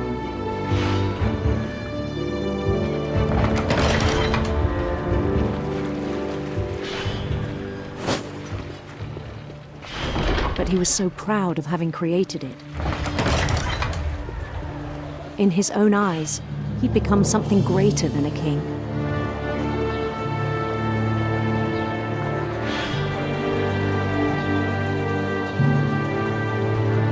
For someone who'd never known success in the real world, I think it was overwhelming.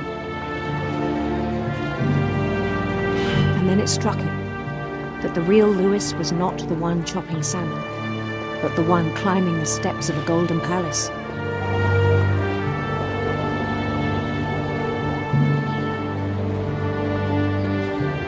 My imagination is as real as my body, he told me. It was hard to argue with him.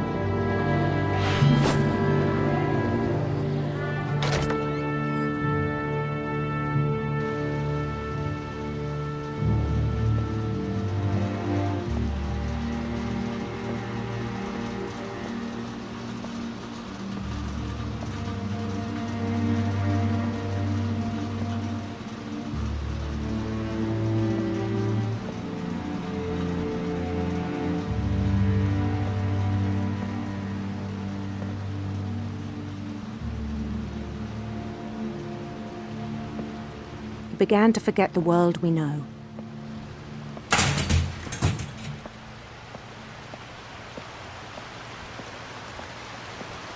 I think it pained him to remember Louis, the cannery worker.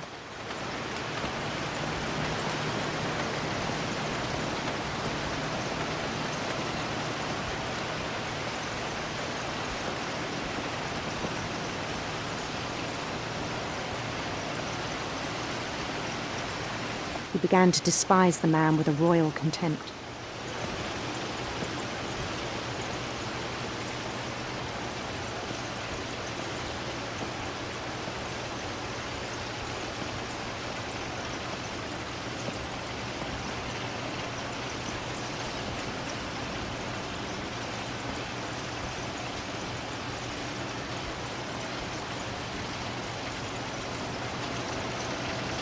I still thought I could save him.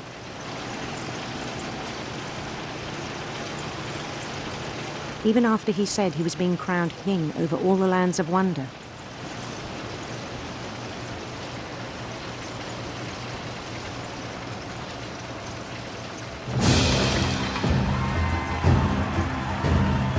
The palace would be packed with his companions.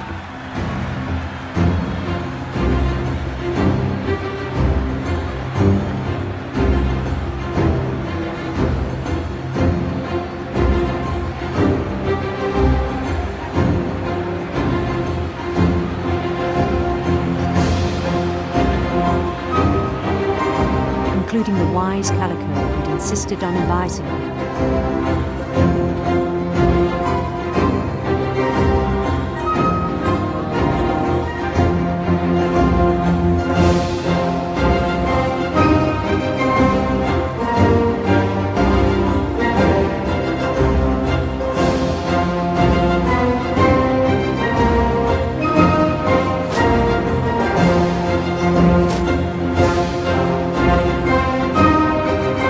Queen waited, holding his crown.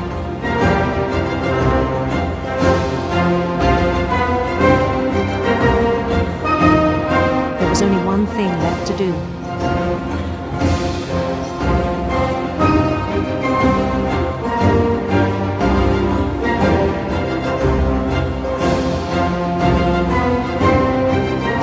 Bend down his head.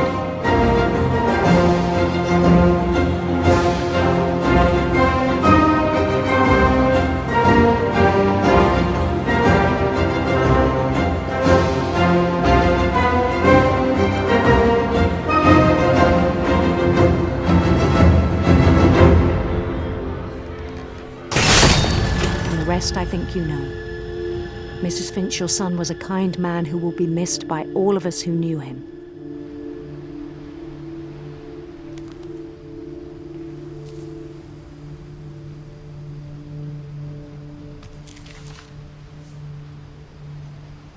My brother was really cool.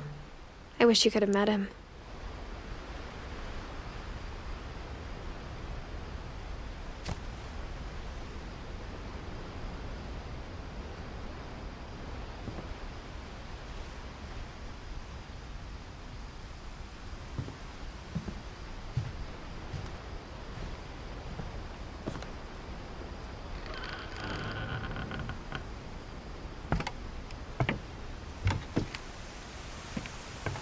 On the way back from Lewis's funeral, my mom told me to start packing. She waited until the day before we left to tell Edie. I'm not sure if she wanted to make it easier or harder.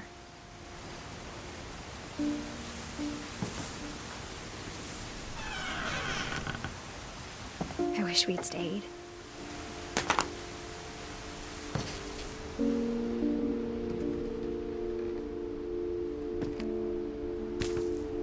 But I understand why we left.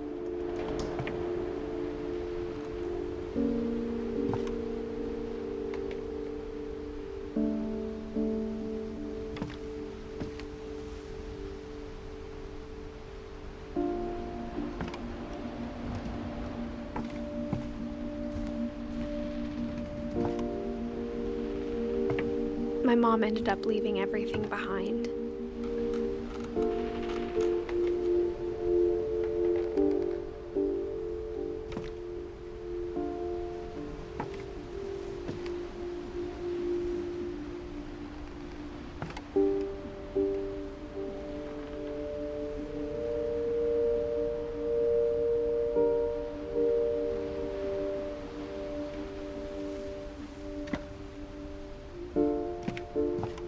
What happened that night had been coming for a long time.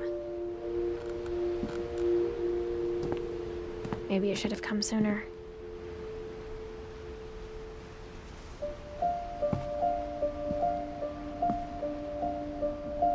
But it had to end one way or another. All that's left now is to tell you about that last night.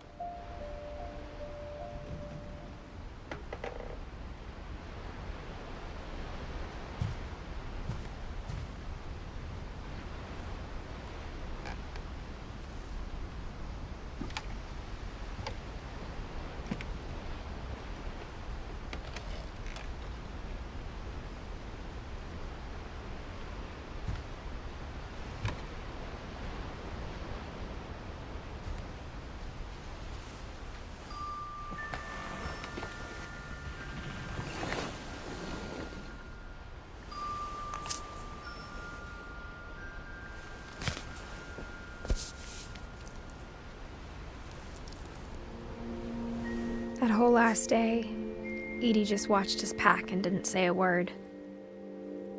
Until supper, when she raised her glass and said, "To our final night together, and all our final nights apart." Grandma, you know what I said about alcohol. Some of your medications are very Edith, specific. I left a present for you in the hallway. Why don't you go open it? The grown-ups have to argue now. I'm sorry, you're right. We're all leaving tomorrow. Let's just enjoy our last... I'm not leaving. Edith, you're excused.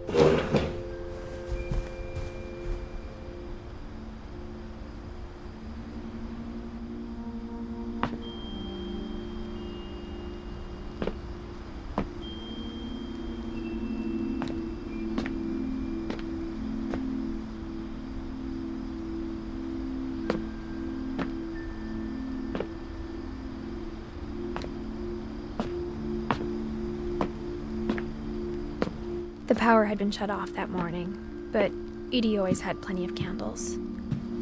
When my mom sealed the library, I don't think she knew about the other entrance.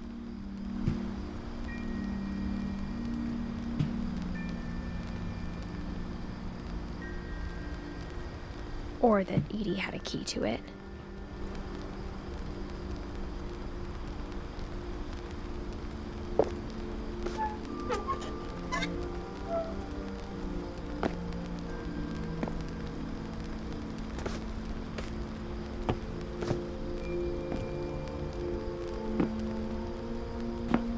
The thing you're afraid of isn't going to end when you leave the house. Edith has a right to know these stories. My children are dead because of your stories. I think it's best if Edith and I leave tonight.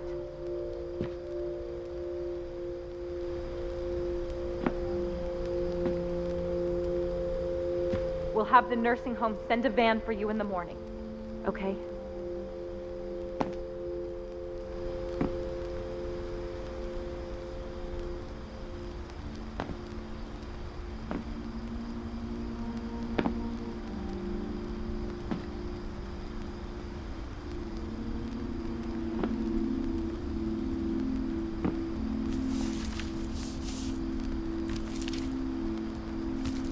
Dear Edith, there's so many stories I wish I could tell you, but there's only time for one. This is about what happened on the night you were born. That night, the tide went way, way out.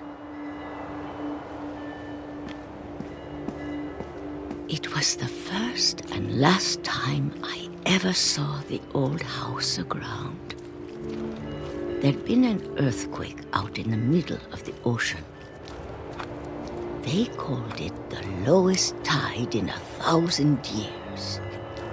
God, it smelled awful. You know, I've seen that house every day of my life.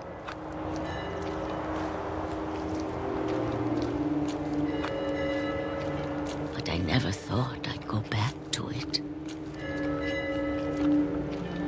When the fog rolled in, I lost my way.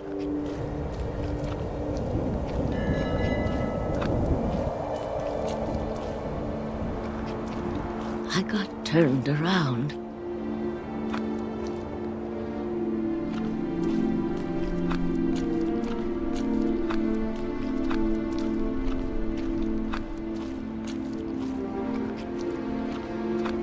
For a while, I wandered.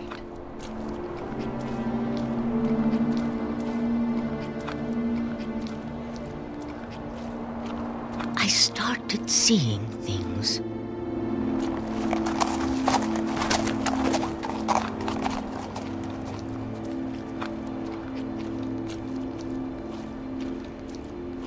Things I'd forgotten had ever existed.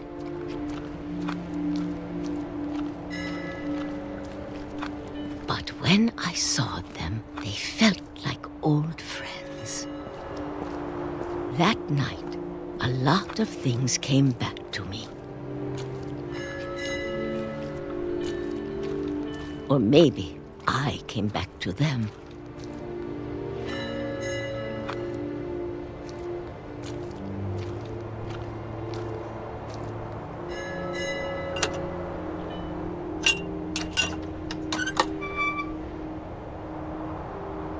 Things I can't explain, but that I need you to try and... Edith, what are you doing in here?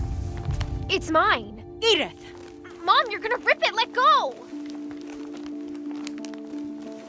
I kicked and screamed, but Mom dragged me to the car.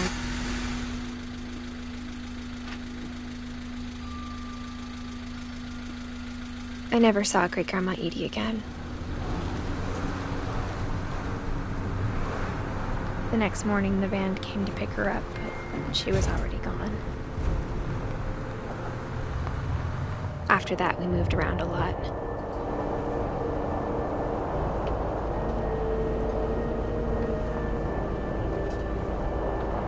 We both tried to make the best of it.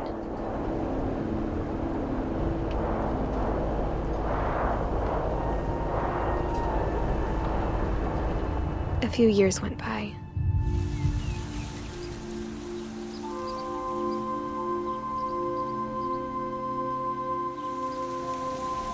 My mom didn't like to talk about it,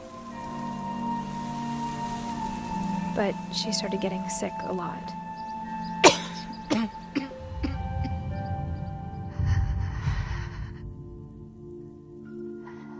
She got better for a while, and then she didn't. And then I was alone.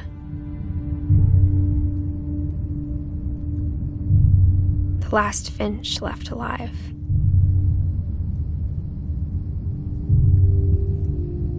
Until I found out about you. I'm still not sure what to tell you about all this. If we lived forever, maybe we'd have time to understand things. But as it is, I think the best we can do is try to open our eyes. And appreciate how strange and brief all of this is.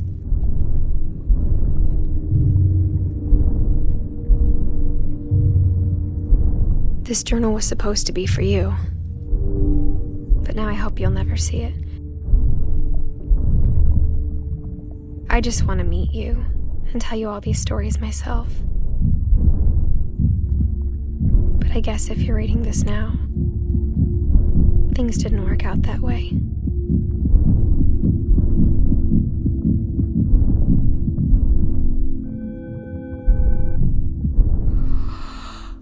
This is where your story begins. I'm sorry I won't be there to see it. It's a lot to ask, but I don't want you to be sad that I'm gone. I want you to be amazed that any of us ever had a chance to be here at all. Good luck.